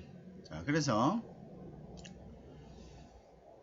그래서 이제 그 프라이스 실링 제도, 근데 임대료 규제 제도는 결국은 이제 소비자들에게 어떤 그러니까 소비자들의 어떤 서비스의 질을 낮추게 된다, 그죠? 낮추게 된다. 그리고 심지어는 시장에서의 가격, 즉 균형 가격 형성 과정보다 더 많은 대가를 치르게 한다. 그죠? 그걸 우리가 알았죠. 왜냐하면 그 물량 부족 부분을 어떻게 하기 위해서 물량 부족 부분을 이제 그 더 확보하기 위해서 모자라는 사람들, 그죠? 물량 부족이 발생한 부분들의 구간의 소비자들이 자기 나름대로 확보하기 위해서 여러 가지 다른 방법들을 쓴다는 거죠. 왜곡된 방법들. 이제 그것이 이제 오히려 더 그 비용이 더 많이 이제 발생한다라는 것을 우리가 이제 봤습니다. 그죠? 자, 그래서 이제 그 프라이스 셀링 제도의 어떤 그 문제점들을 이제 한번 봤죠. 그죠? 자, 자, 그래서 이제 뭐 같은 이야기인데요. 집주인들이 세입자에게 받을 수 있는 임대료 상한을 규제한다. 그죠? 가난한 사람들의 주거비를 들어주기 위한 제도지만 저소득층의 생활 수준 향상의 비율이다. 왜 생활 수준이 향상되지 않아요? 뭐 흐름한데 집 그대로서 이제 뭐 고치지 않고 그냥 제공해도 항상 뭡니까? 물량 부족이 생기기 때문에, 그죠? 물량 부족이 생기니까 뭐가 된다고? 수요자는 계속 있다는 이야기죠. 수요자가 계속 있기 때문에 어떻게 되는 겁니까? 공급자는 뭐 집을 고칠 필요가 없고 결국 수요자가 뭐 이러한 부분에 대한 어떤 피해를 보게 된다. 이런 이야기가 되겠죠. 그 다음에 이제 단기 효과는요. 보면은 이제 그래서 프라이싱을 임대료의 프라이싱을 했을 때의 단기 효과는 우리 주택에 대해서는요. 주택은 예를 들어서 그렇죠. 가격이 올랐다. 분양가가 상한제를 했다. 당장 뭐 이렇게 살던 집을 빼가지고 가거나 뭐 당장 뭐 그렇지 않습니다. 왜? 건설이란 것은 단기간에 되는 게 아니거든요. 뭐 적어도 조금 텀을 두고 그래서 이제 물량 부족이 나타나더라도 지금 당장 살고 있기 때문에 거기에 대한 이제 여러분들 그런 것도 잘 아셔야 됩니다. 어떤 정책을 쳤다. 왜 효과가 나타나지 알지? 자, 이상하다. 정부가 그거 올리지 말아 했는데 왜 여전히 사람들이 계속적으로 저걸 사고 있지? 참 이상한 사람들이네. 뭐 내지는 그렇게 할 수 있잖아요. 공급이 왜 줄지 않지? 공급이 왜 늘지 않지? 뭐 공급업자들에게 가격을 올려주었는데 왜 그 공급이 빨리빨리 늘지 않지? 저 사람들 뭐하나? 바보 아냐? 뭐 이런 식으로 생각할 수 있죠. 자, 그렇지만 우리는 경제학을 배운 입장에서는 그걸 뭐로 봅니까? 탄력성. 이 탄력성. 이게 비탄력적이구나. 뭔가 빨리 그 정부의 정책에 따라서 수요자든 공급자든 어떤 자기의 어떤 방향을 전환하는 것이 이게 금방금방 되는 게 아니구나. 집 같은 경우도 예를 들면 그런 거죠.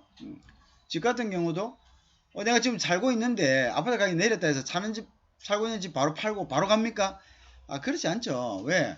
여러 가지 문제들이 있죠. 뭐 자기 자녀들의 학교 문제도 있고요. 그 다음에 이제 뭐 여러 가지가 있을 거 아닙니까? 뭐 돈을 이제 일단 내가 살던 집이 또 새가 나가야지 또 그거를 또 다른데 또 돈을 가지고 갈 수가 있고 뭐 또 주택공급업자도 마찬가지입니다. 그죠? 주택공급업자도 어쨌든 간에 뭔가 지으려면은 자금이 필요하고 땅을 또 알아보아야 되고 뭐 여러 가지 이런 작업들이 필요합니다. 그죠? 그래서 비탄력적이다. 그래서 단기간에는 그 효과가 나타나지 않는다. 그래서 우리가 단기간에 효과를 나타나지 않는 걸 갖다가 이제 막 이렇게 해서는 안 된다. 그죠? 자, 잘 봐서 이 주택의 효과가 나타나기 위해서는 이게 비탄력적이라면 조금 시간이 걸리겠구나. 그 다음에 금방금방 나타난다면 이건 여기에 대해서 굉장히 탄력적이구나. 뭐 이렇게 이제 볼 수가 있는 거죠. 이제 그걸 보고도 우리가 이제 뭔가를 또 다른 정책을 갖다가 보조되는 정책들을 또 어떻게 수립할 수가 있겠죠. 그죠? 탄력성 여부에 따라서. 그죠? 그런 것들을 우리가 알아야 될 것이다. 그죠? 그 다음에 이제 단기적으로는 그렇습니다. 그죠? 단기적으로는 이제 그런 효과를 가지고 이제 올 수가 있겠죠. 하지만 장기적으로는 이제 여기에 대한 이제 효과가 서서히 이제 나타날 수도 있다고 이제 이렇게 봐야 됩니다. 그죠? 자, 그 다음에 이제 장기적으로 가서는요, 수요 공급이 이제 탄력적입니다. 이제 그 대해서, 공급자도 이제 확 줄여버리는 거죠. 내가 뭐 이렇게 지금 전세 나왔던 거, 이런 것들, 이제 뭐, 여러분들도 이제 그런 부분들이 또 살고 있을 수 있는데요. 이제 계약 끝나고 나면 이제 더 이상 뭐 내가 이거는 뭐 팔아버리든가. 왜? 이거 해봐야 관리하는데 신경만 쓰이고 돈도 안 된다. 그럼 팔아버리든가. 그죠? 그 다음에 줄여버리든. 그 다음에 뭐 이렇게 하니까 공급자들도 결국 뭐 줄이죠. 그죠? 줄인다. 그죠? 그 다음에 이제 줄여도 뭡니까? 줄이고 가격을 줄여도 뭡니까? 수요자는 계속 있어요. 그 다음에 이제 또 수선을 안 해도 그대로 있습니다. 왜? 그만큼 뭐가 차이가 발생했습니까? 적이 발생했죠. 물량 부족의 차이가 발생했기 때문이죠. 그 다음에 수요자들은 어떻습니까? 나 이제 계약 만료됐네. 내가 살던 집 계약 만료됐으니까, 이제 어떡하고, 도시로 보니까, 도시에 지금까지는, 임대료가 비싸면 못 가는데, 뭐, 여기 사는 거나 그거 똑같아. 그럼 가자. 이왕이면 뭐 가자. 이런 식으로. 그쪽에 가면은 지금까지, 월급 받아가고 임대료 낸다고 돈을 다 뭐 쓰고 이래서 뭐 가면 고생만 진탕할 것 같았는데, 지금 가가지고 뭐 임대료 내도 우리가 도시생활 할 수 있다. 가자. 이렇게 또 다시 올 수가 있겠죠. 그죠? 뭐 그런 경우가 있을 수 있겠고. 또 가족하고 또 아까도 얘기했다시피 막 지금 좀 딱딱 좀 복잡하게 좀 사는데 좋긴 좋아. 가족하고 사니까. 돼가지고 근데 우리가 뭐 이렇게 좀 독립하고 싶어. 뭐 이렇게 해가지고 그죠? 여러분도 마찬가지 아닙니까? 어중간한 거리에서 통학을 하는데 아침에 막 허벅허벅대고 왔어. 근데 방을 얻으려니까 집값이 비싸고 뭐 그거보다는 내가 조금 힘들지만 뭐 그냥 출퇴근하겠어. 이렇게 해야 되는데 방값이 싸면은 뭐 이거 뭐 교통비나 왔다 갔다 하는 비나 뭐 여기 방값이랑 거의 비슷하네. 그럼 내가 뭐 타라고 굳이 뭐 왔다 시간 써가면서 왔다 갔다 하냐. 옆에 방 하나 잡아서 어쩌 이렇게 하겠죠. 그죠? 그렇게 되니까 이제 당연히 그죠? 수요는 늘게 되겠죠. 그죠? 수요는 늘게 된다. 그래도 장기적으로는 이제 그렇게 되죠. 그렇게 준비를 기존에 살고 있던 것도 이제 다 기간이 만료되고 뭐 이렇게 되면은 이제 그렇게 되겠죠. 그래서 이제 가면 갈수록 공급은 줄어들고요. 수요는 늘어나니까 주택 부족 규모가 커지게 되겠죠. 그죠? 그거는 우리가 쉽게 예상할 수 있는 그런 부분들이죠. 자, 그래서 이제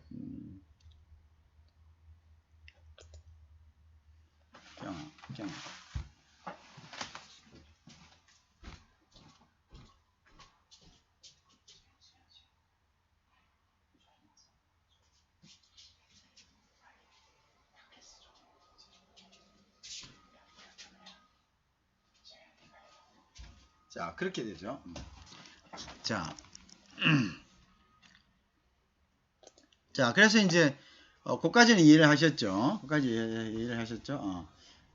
그까지 이해를 하셨죠. 자, 그래서 이제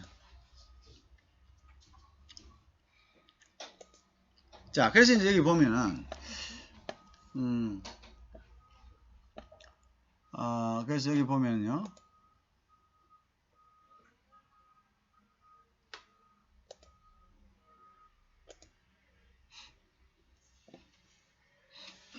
자,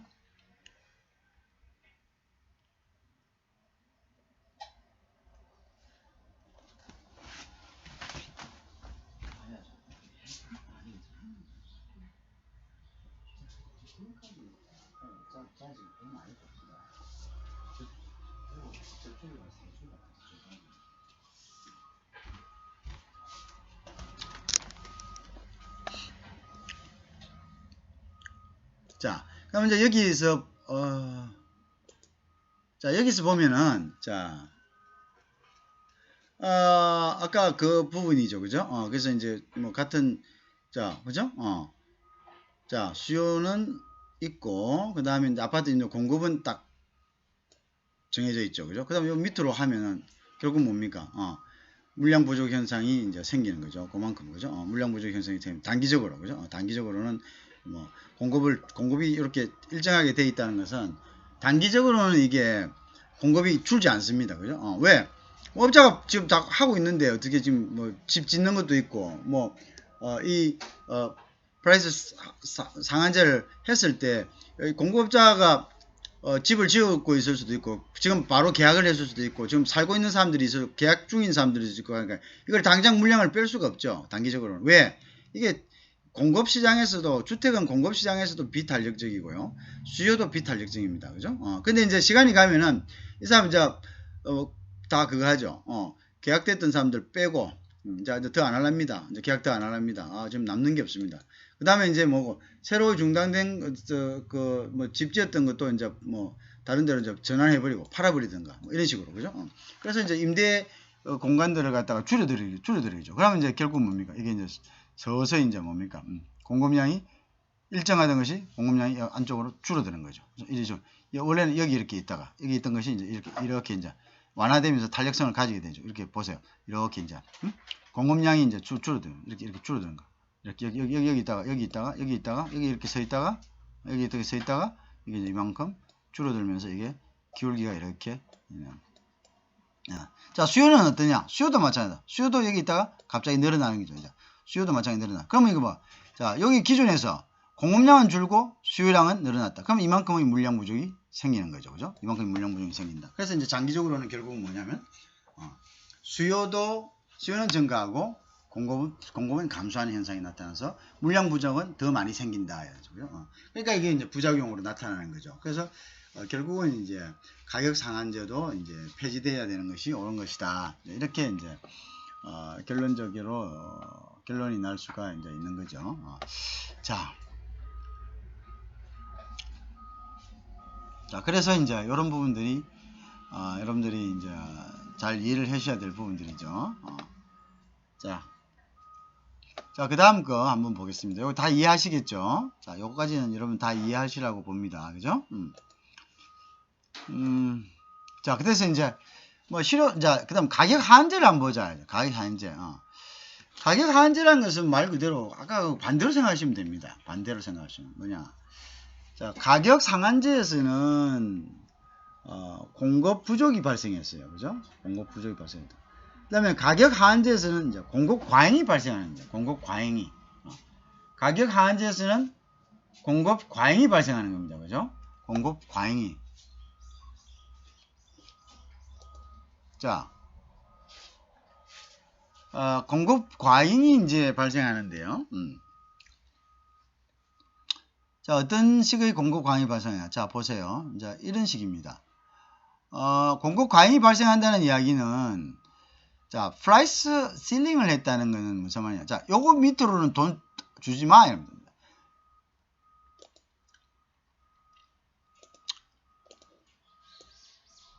자, 그러니까 요 밑으로는, 요 밑으로 이하 가격은 안 돼.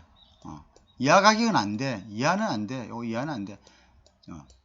그게 이제 실링이다. 요거 딱 바닥을 갖다가 정해놨다. 이하는 안 돼. 이하는 안 돼. 이하는 안 되니까네. 공급자는 어떻습니까? 공급자는, 자기가 뭐고, 가격이 어때? 그러니까 최저 가격 밑으로 안 내려면 공급이 증가하겠죠. 당연히. 공급이 더 증가합니다. 그죠? 가격이 더 증가하게 되죠. 그러니까 이제 당연히, 자, 그런데 이제 예를 들어서, 지금 가격이, 시장 가격이 여기 있다. 지금 여기 이제 예를 들어서 100원이다. 100원 이하로 내려가지 마. 근데 지금 거래되고 있는 가격은 150원이다. 그러면 효과가 있나 없나? 지금 거래 150원 받고 있는데 100원을 설정해 놨다고 해가지고 이게 뭐 안 되죠. 단기간으로는 지금 이거는 효과가 없습니다. 그죠? 맞죠? 자, 예를 들어서 지금 가격이 20원인데 안 된다. 이거는 최소한 100원은 줘야 된다고 하면은 이거는 뭡니까? 이걸로 올라가겠죠. 이걸 올라가겠죠. 그럼 효과가 있겠죠. 왜? 100원으로 올림으로써 이득을 보는 사람들이죠. 공급자들이 더 늘어나겠죠. 그죠? 공급자들이 더 늘어나겠죠. 자, 그런데 지금 150원이 거래되고 있는데 한가가 100원이다. 100원 이상. 그럼 이거는 뭐고? 150원이 계속 거래를 하지. 뭐 때문에 100원으로 내려갑니다. 내려갈 이유도 없죠. 물론 장기적으로 100원으로 내려갔을 때는 이 100원 최저 가격이 실효성을 발휘하겠죠. 못 내려가니까. 그렇지만 지금 문제는 그것이 아니고 지금은 당장의 시장 왜곡, 즉 지금은 이것보다 더 낮은 가격, 즉 20원에 즉 최고 하한 가격보다 플로잉보다 더 낮은 가격에 거래되고 있기 때문에 이 가격을 좀 올려주려고 쓰는 정책이기 때문에 지금 가격보다 낮은 가격의 하한가를 설정하는 것은 아무런 의미가 없다는 것입니다. 아무런 의미가 없다. 자, 그러면 이제 나중에 그래프에 나오게 되지만, 이제 초과 공급이 발생한다. 이걸 우리가 초과 공급을 서플러스라 이렇게 하면 서플러스, 초과 공급이 발생한다. 자, 이 또한 이제 뭡니까? 그 다음 나머지 사람들은 어떻게 합니까? 공급 과잉이 된 것들. 이것도 뭐냐면, 제품 배분에는 바람직하지 못한 것이다. 왜냐하면 이제 공급 과잉이 됐으니까요. 제품 배분은 바람직하지 못한 할당 방식이다. 이렇게 되는 거죠. 그죠? 자.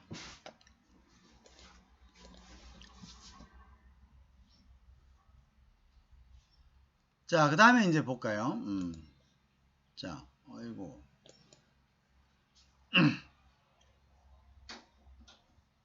자, 그거를 이제 우리가 그래프로 다시 한번 볼 수 있도록 하겠습니다. 자, 보세요. 자, 지금 금융 가격이 3불에 형성이 되고 있습니다. 역으로 생각하시면 됩니다, 여러분. 아까 가격 상한제. 지금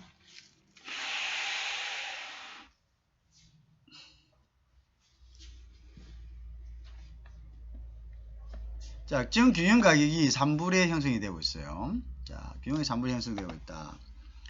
자, 그런데 이제 야, 이거 2불 이하로는 받지 마라고 했습니다. 2불 이하로 받지 마. 근데 지금 3불에 장사 잘하고 있는데 2불이 의미가 있습니까? 뭐 때문에 2불 이하로 떨어뜨립니까? 없죠. 그러니까 이건 뭡니까? 3불에 장사하고 있으니까 이건 의미가 없다는 거죠. 즉 지금의 균형 가격보다 낮은 가격에 가격 한제를 갖다가 실시할 경우는 이건 효력이 단기적으로 효력이 없다. 그죠? 없죠?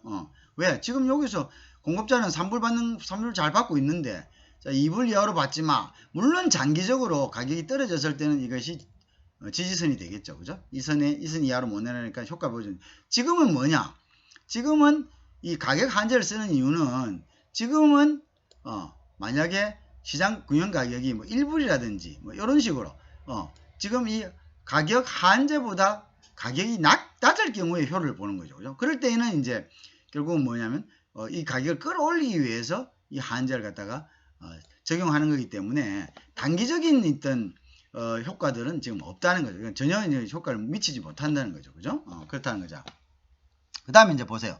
자, 그런데 이제 예를 들어서 균형 가격이 3불이다.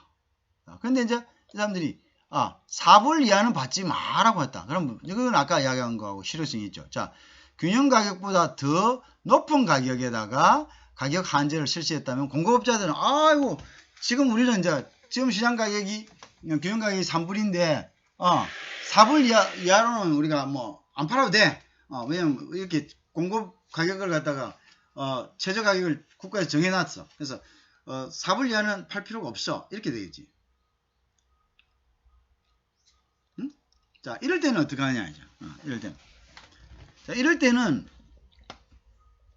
효과를 보는 거죠. 이럴 때는 요만큼 더 공급이 증가하겠죠. 왜? 공급업자들은 가격이 오르면 그만큼 수익이 많아지기 때문에 물론 거기에 따른 수요가 감소하는 부분들이 탄력성이 공급보다는 작아야 되겠죠. 그죠?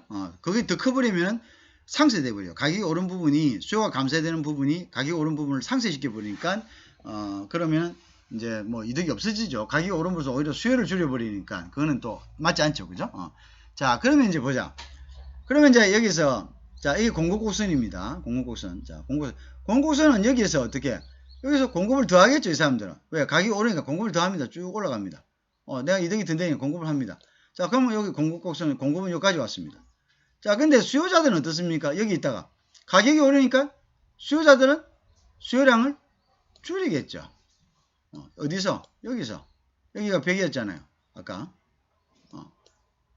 여기 100이었잖아요. 자, 줄입니다. 내가 가격이 비싸서 못 먹겠다. 줄이는 거죠. 그죠? 줄이니까 결국은 뭐냐면 줄인다는 것은 수요 곡선이 여기서 이만큼 와야 되니까 여기에 해당하는 여기 된다. 왜 여기 걸치냐? 원래는 균형 가격에 걸쳐야 되는데 여기 걸치는 이유가 뭐냐?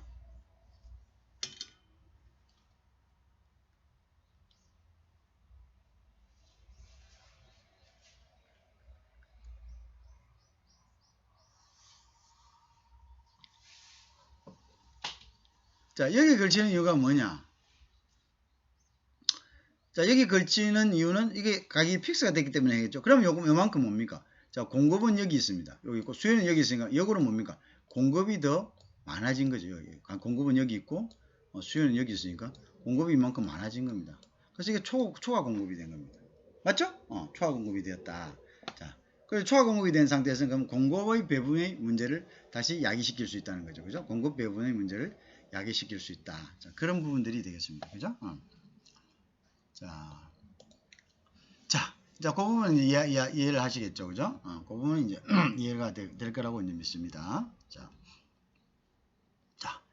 그 다음에 이것도 이제 이러한 이제, 프라이스, 플로링 제도를 했어도 이러한 문제가 이제 발생한다는 것을 우리가 이제 알 수 있었습니다. 그죠? 자, 그럼 이제 최저임금 한번 보자. 최저임금. 그럼 최저임금이 대표적인 거야. 뭐에? 한선을 갖다가 결정하는 이제 대표적인 것을 우리가 최저임금이다 이렇게 이야기하겠죠. 그죠? 최저임금이다. 한선 그죠? 이게 이제 최저임금이다. 그죠? 자, 그래서 이제 보자.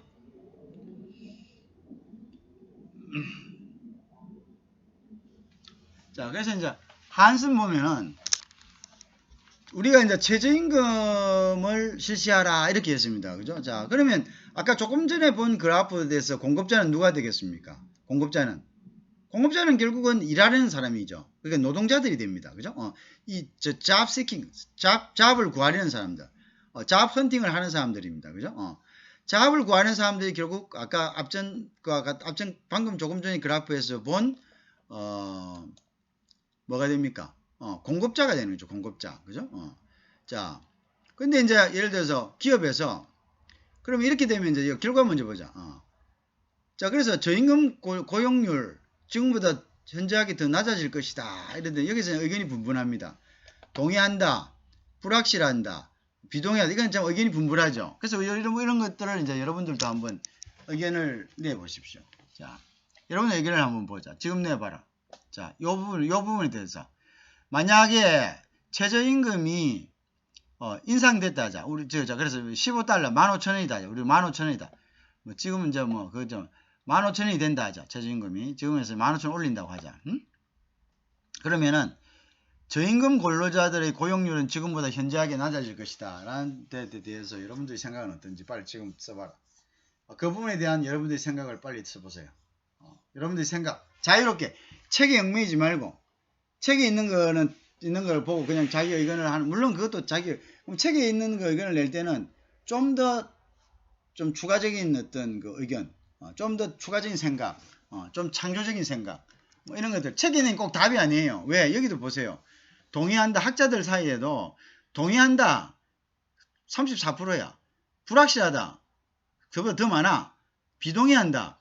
29%나 돼. 의견이 거의 대등하게 나눠졌다는 이야기거든. 그러니까 누구 하나의 의견을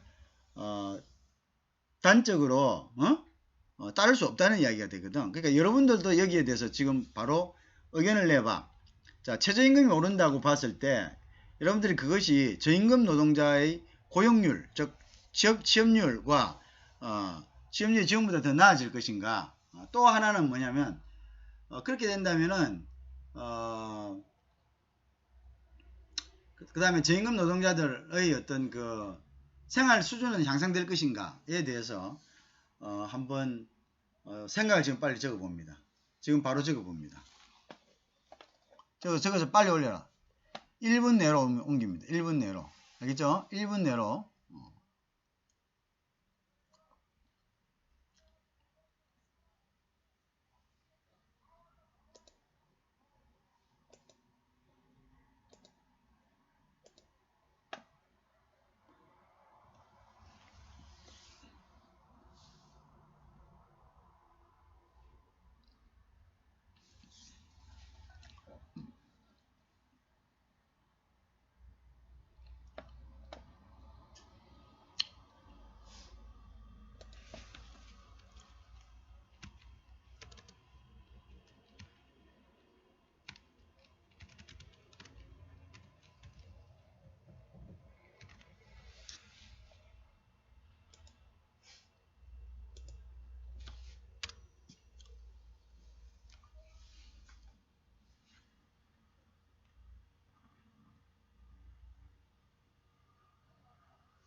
이유를 쓰라. 이유를.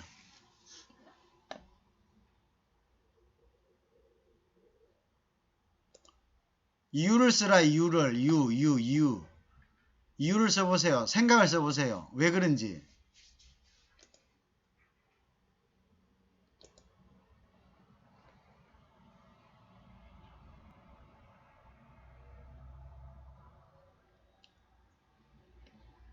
자, 고용주들의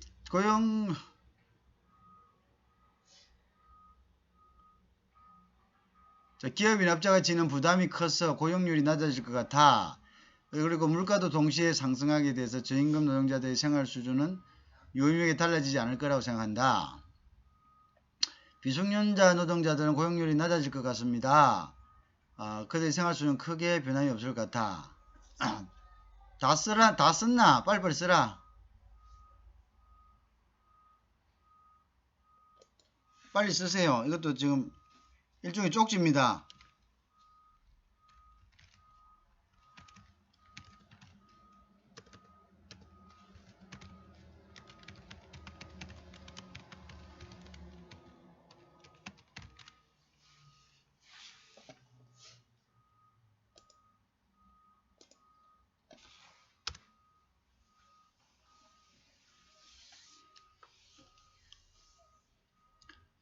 자, 빨리 쓰라.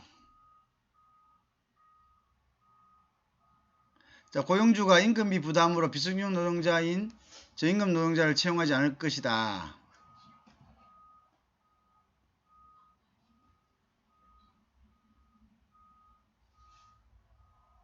다 했습니까? 다 했으면 이제 마무리한다.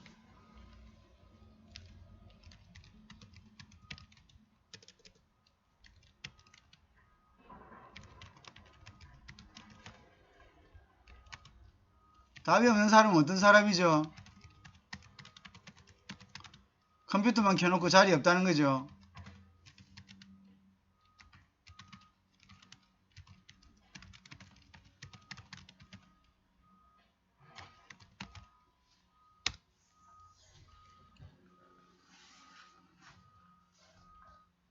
자, 그럼 하나씩 답을 보겠습니다.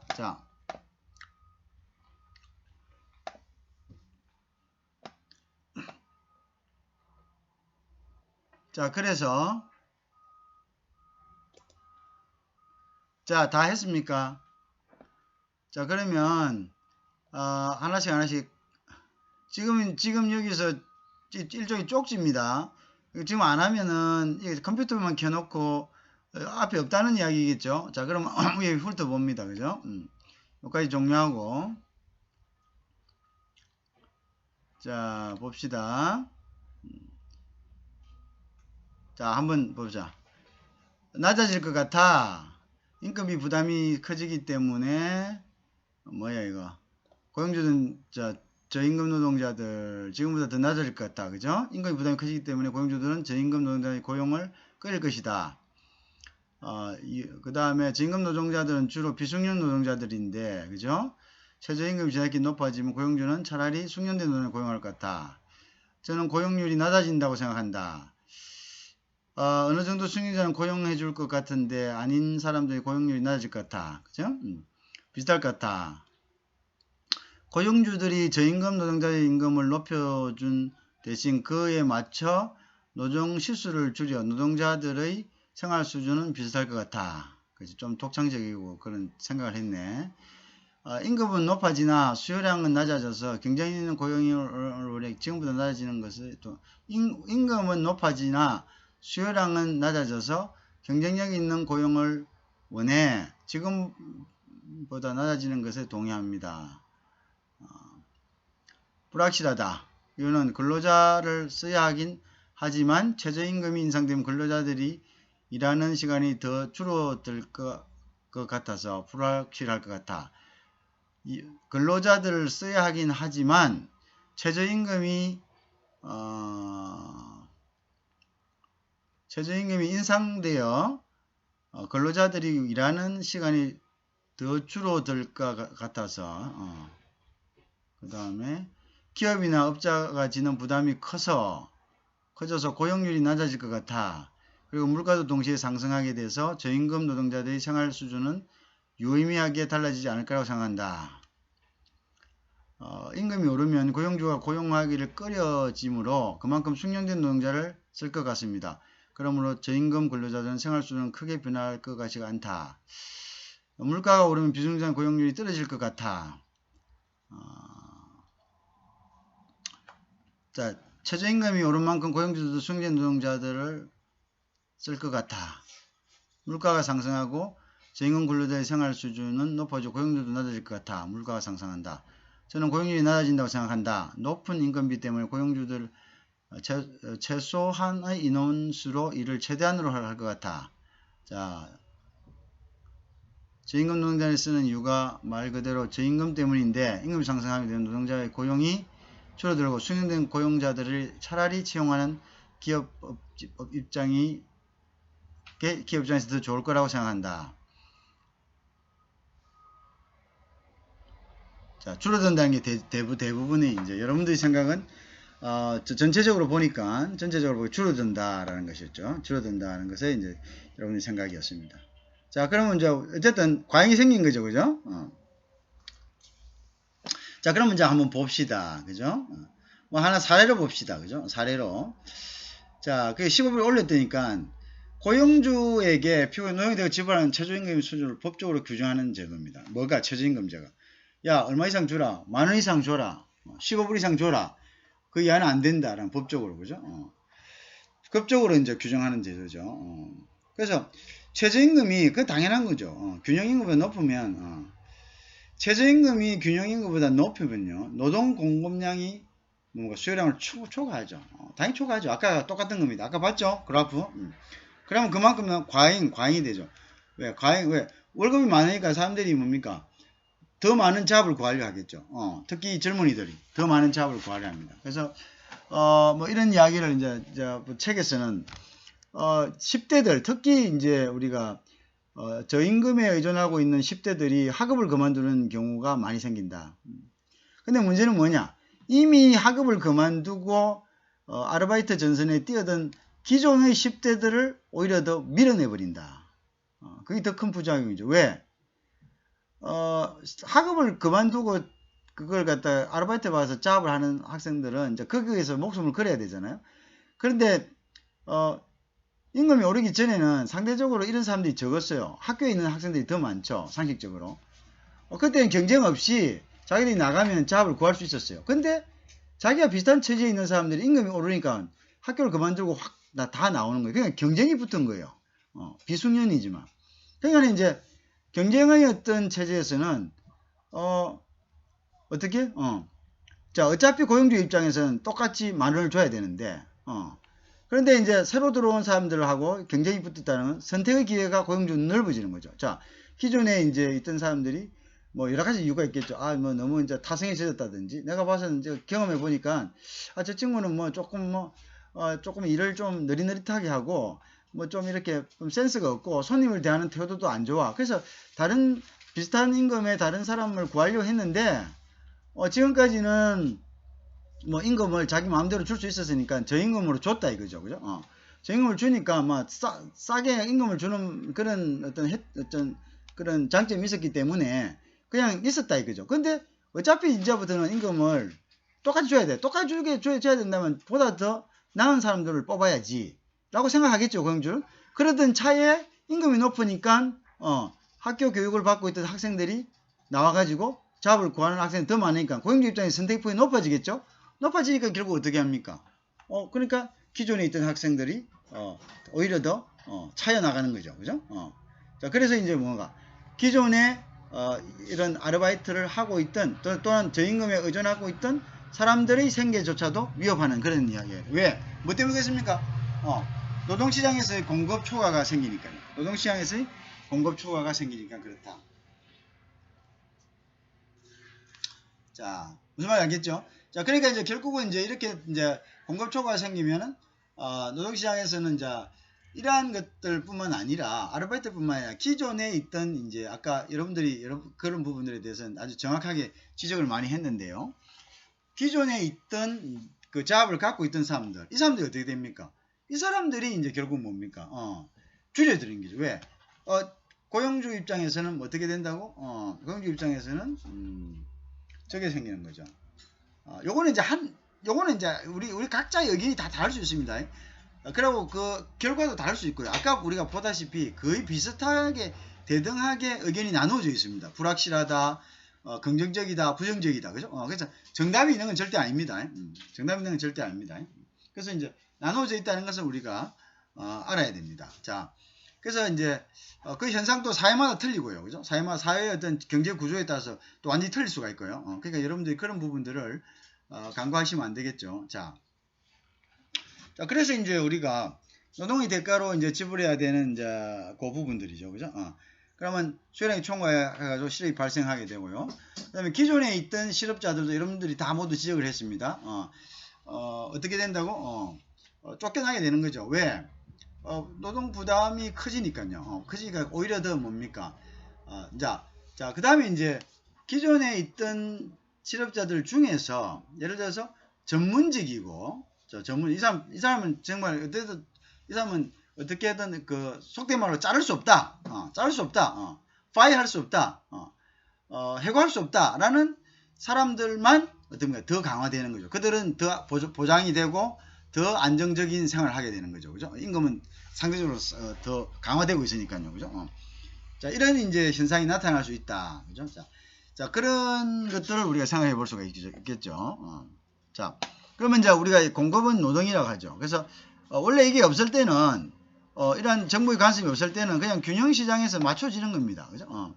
균형시장에서 이렇게 뭐 월급 얼마 받을래? 내가 니 보니까 니 월급 한 200만 원 주면 될 것 같네. 그렇습니까? 내가 다른 데 돌아보니까 지금 일자리가 없어.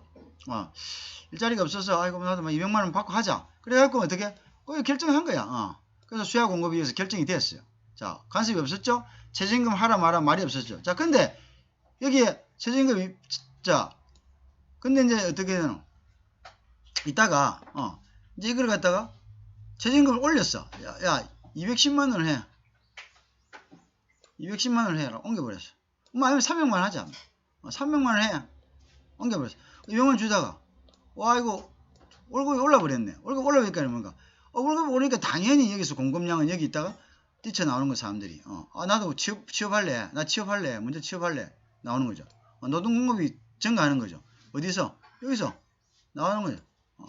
여기 있다가 요만큼 증가한 거잖아. 여기 있잖아. 자, 그 다음에 뭡니까? 이만큼 오르니까 뭐고 수요자는 누구면 기업이죠. 기업은 부담이 되니까 수요량을 줄입니다. 그러니까 뭐 기존의 사원도 좀 해고를 할 수도 있고 뭐 여러 가지로 덜 뽑을 수도 있고 줄이겠죠. 줄이면 결국 이건 뭐 수요량을 이렇게 감소해야 됩니다. 자, 그러면 이 부분들 수요량이 감소하다. 그러면 여기서는 또 뭐가 됩니까? 여기서는 또 뭐 수요량이 감소한다는 건 여기서 해고자들이 생긴다는 거죠. 해고자들 플러스 새로이 공급하려는 사람들, 자기가 새로운 직업 전선에 뛰어드는 사람들, 요 두 사람이 결국 뭐가 되면 공급가행이다. 이 사람들 모두 다 잡을 seek하는 사람들이다. 잡을 찾는 사람들이다. 어쨌든 그래? 잡 seek들이다. 자, 잡을 찾는 사람들이잖아요. 잡을 찾는 사람들이니까 이 두 사람이 모두 다 어떻게 됐다고? 수요와 공급에 어떻게?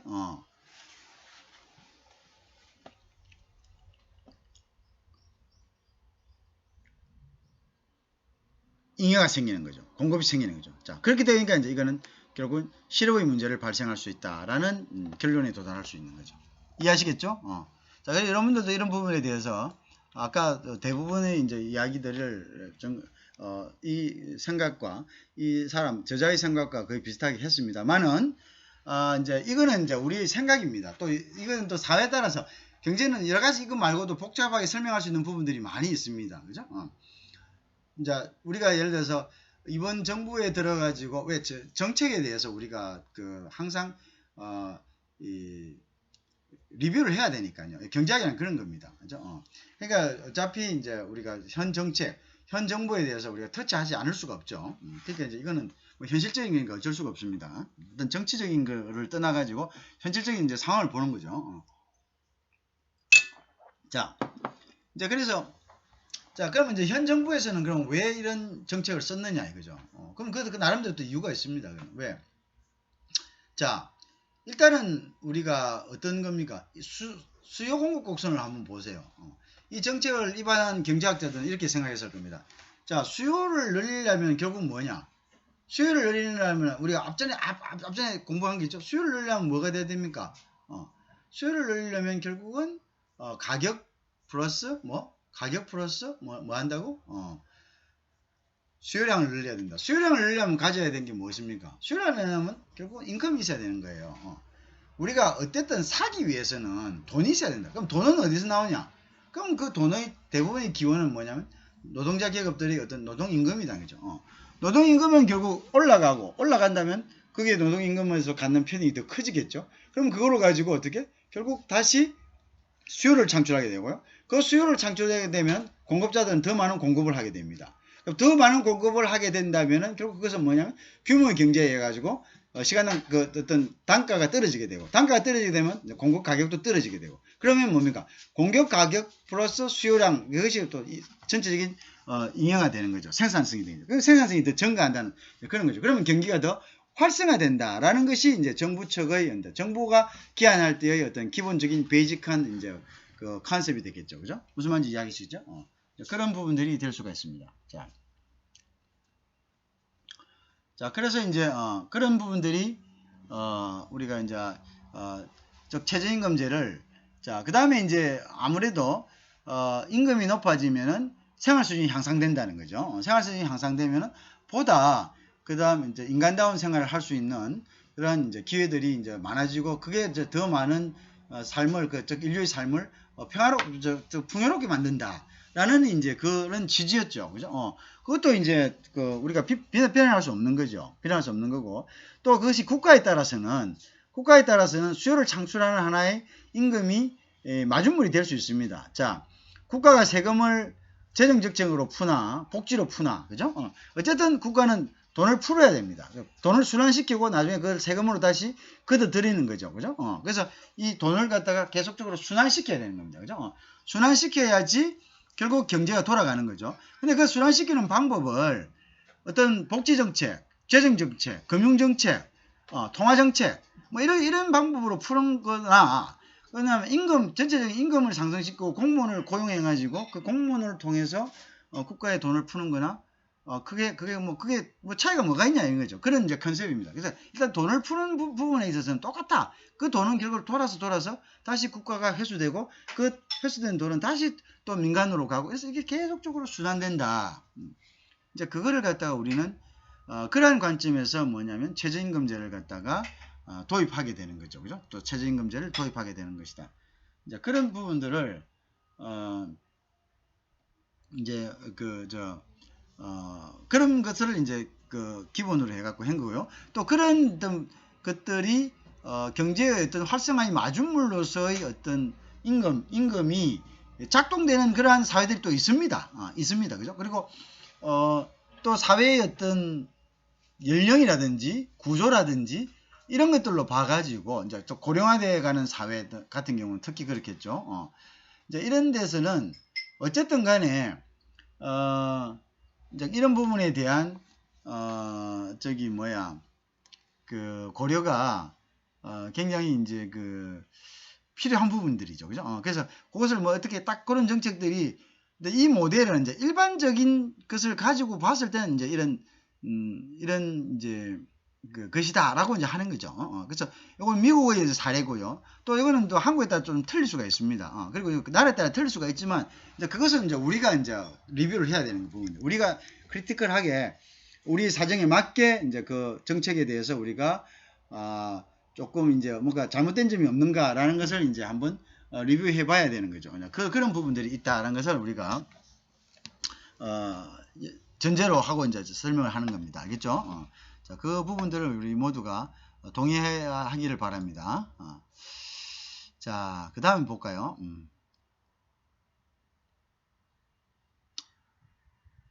자, 그러면 이제 이런 상황에서 한 가지 조금 짚고 넘어갑시다. 그러면 이렇게 외국을 시장 실업을 발생시키지 않고 그러면 좀 현명하게 하는 방법은 뭐가 있겠습니까? 그런 것은 자, 여기에서는 어떻게 됩니까? 실질적으로 최저임금을 올렸다는 것은 여기 균형 가격에서 최저임금만큼 뭐가 소득이 증가하는 건 현실적으로 소득은 소득면에서 봐서는 증가하겠죠. 그죠? 소득면에서는 증가합니다. 그죠? 증가하죠. 자, 증가하지만 소득면에서는 증가합니다. 자, 소득면에서는 증가를 했는데, 그죠? 자, 그런데 결국 무슨 문제가 생기면 실업이 발생하잖아요. 이걸 최저임금을 했을 때. 그러면 실업을 발생시키지 않고 소득을 증가하는 효과를 낸다면은 이런 문제점들을 갖다가 최저임금의 설정에서 오는 문제점들을 갖다가 보완할 수가 있겠죠. 그죠? 보완할 수가 있죠. 그러면 그 방법은 어떤 것이 좋겠느냐 이거죠. 그 방법은. 자, 그러면 차라리 최저임금을 설정하지 않고, 최저임금을 설정하지 않고, 이 최저임금을 설정하지 않고, 이 균형 가격을 그대로 두되, 그러면 여기 이제 최저임금을 설정했다면, 이 최저임금을 설정하지 않음으로써, 이제, 얻지 못하는, 요런, 이득이 있을 거 아닙니까? 요 이득을 노동자들에게 보존을 해주는 방법이 있죠, 국가가. 지금 우리가, 뭡니까? 지금 우리가 정부에서 지원금 주는 것처럼 다 주는 게 아니고 이거는 최저임금 우리가 국가가 설정해 놓은 최저임금에 미달하는 사람들, 그죠? 그 미달하는 사람들, 최저임금을 정했다고 가정하고 그게 미달하는 사람들에 대해서는 뭘 한다고? 국가가 그만큼 보존을 해준다면은 그렇다면은 고용주에게는 부담이 없겠죠, 그죠? 그럼 고용주는 부담이 없으면 고용주는 어떻게 합니까? 그대로 없던 때와 똑같은 균형 가격으로 임금을 주면 되는 거고요. 그 다음에 거기에 임금에서 최저임금을 설정했다고 가정했을 때와 비교해서 차이가 생겼을 때는 그걸 국가가 준다면은 이것은 이제 균형적인 어떤 가격이 되고, 또 하나는 뭐냐면 세금을 통해서 예를 들어서 이제 임금을 받으면은 우리가 각종 근로소득세를 뗍니다. 그 다음에 나중에 이제 종합소득세도 뗍니다. 개인의 경우는 이 두 가지 세금을 떼죠. 그러면 이제 이 두 가지 세금에서 그 세금을 갖다가 뭡니까? 감해준다든가 아니면 세금을 환급해준다든가 뭐 이런 식으로 해가지고 보존을 해준다면은, 그죠? 보존을 해준다면은 국가가 이제 이런 이제 실업 발생 없이 최저임금에 대한 어떤 보완책이 될 수가 있겠죠. 최저임금을 실시하지 않고 뭡니까? 최저임금을 실시하지 않는다는 것은 이제 실업의 발생의 우려를, 다 실업이 발생을 하는 건 아닙니다만은 이런 우려를 갖다가 최대한도로 가능성을 줄이면서 뭐냐면 최저임금을 설정한 것과 같은 임금 향상의 어떤 효과를 누릴 수가 있겠죠. 다. 근데 이제 문제는 뭐냐? 이러기 위해서는 또 다른 제도의 보완이 필요하다는 거죠. 왜? 국가가 이런 것을 보존해주기 위해서는 뭐가 필요하죠? 돈이 필요합니다. 돈이. 그러면 뭐 국가 유일한 수입원은 뭡니까? 세금입니다. 조세입니다. 그럼 조세에 대한 또 새로운 어떤 그 대안과 정책이 또 나와야 되겠죠. 그죠? 또 새로운 조세 정책이 또 나와야 될 수밖에 없죠. 그것은 또 다른 고민입니다. 그죠? 그럼 조세를 또한 그러한 보완을 위한, 그런 직업을 위한 조세를 누구로부터 또 확보하느냐. 그런 부분에 대한 이제 우리가 또 다른 이제 문제가 발생되는 거죠. 그죠? 이제 그런 부분들이 있을 수 있다. 그렇지만 항상 이러한 것에 대한 대안을 우리가 이제 찾는 방법들을 우리가 항상 연구해야 된다는 거죠. 그래서 그것이 이제 우리가 뭐냐면 경제학을 공부하면서 이제 크리티컬하게 이제 보는 것들에 대한 이제 하나의 장점이다. 이런 것들이 이제 될 수가 있겠습니다. 그죠? 자, 그 다음 이제 부분을 한번 다시 볼까요?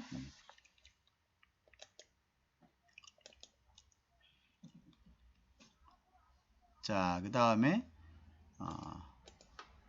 요건 좀 지우겠습니다. 자,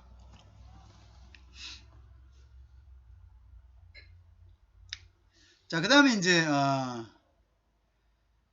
자, 그러면 이런 가격 통제예요. 가격 통제는 이제 뭐였죠? 프라이스 실링이나 프라이스 프로링 같은 거죠. 가격 상한제나 가격 한제는 그럼 그럼 시장이 어떤 영향을 미치냐? 자, 시장이 가장 이상적이다는 거죠. 경제 활동을 조직하는 가장 좋은 수단이다. 시장이 가장 이상적이다. 그래서 이제 경제학자들은 가격 상한제나 가격 하한제에 대해서 항상 반대합니다. 이러한 부작용도 있기 때문에, 그죠? 자, 그렇지만 그게 이제 결국은 정부의 입장에서는 또 정책을 하는 경제학자들, 즉 정책 기반자들은 또 생각이 틀릴 수가 있는 거죠. 그죠? 왜냐면 그거는 또 정치적인 문제라는 것들이 또 중간에 경제는 항상 정치와 연결이 되어 있습니다. 왜? 정치란 것은 우리가 선출직으로 결국은 이러한 결정을 내리는 사람들은 다 선출직에 의해서 그 자리를 갖다가 차지하게 됩니다. 그죠? 결국 선출직은 국민의 지지를 받아야 되는데 그럼 국민의 어떤 지지하는 국민들의 요구사항을 무시할 수 없는 거죠. 자, 경제적으로 봐서 이러한 부작용이 있는 걸 뻔히 알 수도 있습니다. 자, 그런데 중요한 것은 현실적인 것이다. 왜? 선출직 그 관리들이 정책 결정권자들이 일단은 선출이 되기 위해서는 절충을 해야 되는 겁니다. 이러한 부작용이 있지만 국민들이 다 모두가 다 스마트할 수는 없는 거고 또 국민들은 일단은 우선 자기들의 이득에 대해서 집착하는 경향이 우선적입니다. 그건 또 당연한 거고요. 그러니까 그 부분에 대한 고려도 있어야 된다. 그러면 이제 어떻게 하냐? 일단 임금을 올려줘야 된다. 그죠? 올려줘야 된다. 왜? 이걸 올려달라고 요구하니까. 그건 또 경제가 때문에 안 된다 이렇게 할 수 없죠. 왜? 그럼 정치적인 문제가 있는 거죠. 선출이 돼야 되니까요. 그 사람들의 목적은 그 사람들의 야망은 그 사람들이 어떤 하고 싶은 건 선출이 되고 싶은 거죠. 그죠? 그리고 의사결정을 하고 싶은 거죠. 그거는 현실적인 거니까 그거는 어떻게 무시될 수 없는 거죠. 자, 어떻든 그렇다. 자, 그래서 이런 것들이 있기 때문에 결국은 경제학자들은 상한제나 하한제에 대해서 반대를 하지만 또한 정치적인 이유에서 이것은 항상 이러한 논리들 경제학자들의 주장이 받아들여지는 않는다는 거죠. 그죠? 현실적인 어떤 그런 문제들이 있기 때문에 정치적인 자, 그 다음에 이제 정부가 시장 성과를 개선할 수 있다. 그래서 이제 시장이 불구경하다 아까 이제 시장 외국 시장 실패가 일어나면 정부가 가격 통제를 해야죠. 왜? 시장 실패가 일어난다고 한다면은 또는 이제 뭐냐면은 아까 같은 경우에 이제 그 노동자들의 요구 즉 그 자기들의 어떤 그 선거권 투표권자들의 요구는 뭐냐? 그건 시장이 실패했다는 거죠. 야, 우리는 너무 적게 받아서 이거가 생활 안 된다. 그 자체가 시장의 실패다 이거죠. 그럼 시장의 실패인데 시장의 실패에 대해서 정부가 간섭하는 것에 대해서 시장이 나중에 뭐 실효를 발생하고 부작용이 생길 것만을 걱정해가지고 지금 시장의 실패가 나타나는데 불구하고 그러면 그걸 갖다가 뭐 경제학적으로만 생각하느냐? 그건 아니죠. 시장의 실패를 갖다가 설명해야 되는 것도 경제학입니다. 왜 그러면은 그러면 좋다. 가격 상한제나 하한제를 해서 부작용이 일어나는데 그럼 지금 일어나는 시장 실패 그러면 이 가격이 최저임금이 너무 이렇게 떨어져 가지고 거의 인간다운 생활을 하지 못하는 이런 것은 그럼 경제학에서는 그냥 그건 자연스러운 시장의 성과라고 그럼 시장의 어떤 현상이라고 놔둬야 되느냐 이거죠. 그건 아니다. 경제학에는 엄연하게 시장 실패라는 게 존재하는데 시장 실패라는 개념이 존재합니다. 경제학에서는. 그러면 그러한 시장 실패에 대해서는 정부가 간섭하는 것이 당연하다고 경제학에서는 이야기하고 있습니다. 그러니까 결국은 뭐냐? 이것 또한 절충해야 된다는 거죠. 즉 가격 상한제로 인해서 부작용도 발생하지만 시장 실패에 대한 것도 교정할 수 있는 그런 필요성이 있다. 그것이 이제 바로 이제 경제학적인 어프로치죠, 그죠? 자, 그러니까 그런데 이제 대부분 가격 통제는 가격 피해를 주는 경우가 많다고 이제 보는 거죠, 그죠? 그래서 임대료 보조금, 임대료 보조세 등이 다른 방법을 쓰는 것이 좋을 것이다. 그냥 이 다른 방법도 그냥 되느냐? 돈이 있어야 된다는 거죠. 돈이 있어야 된다는 거죠. 돈이 있어야 된다는 것이기 때문에 이제 그런 부분이 이제 되겠죠, 그죠? 자, 요까지가 이제 우리가 이제 가격 통제에 대한 부분이라고 이제 생각이 되는데요. 이제 이어서 이제 조세에 대해서 이제 다시 이제 같은 장이지만 다른 파트를 이제 시작하도록 그래 하겠습니다.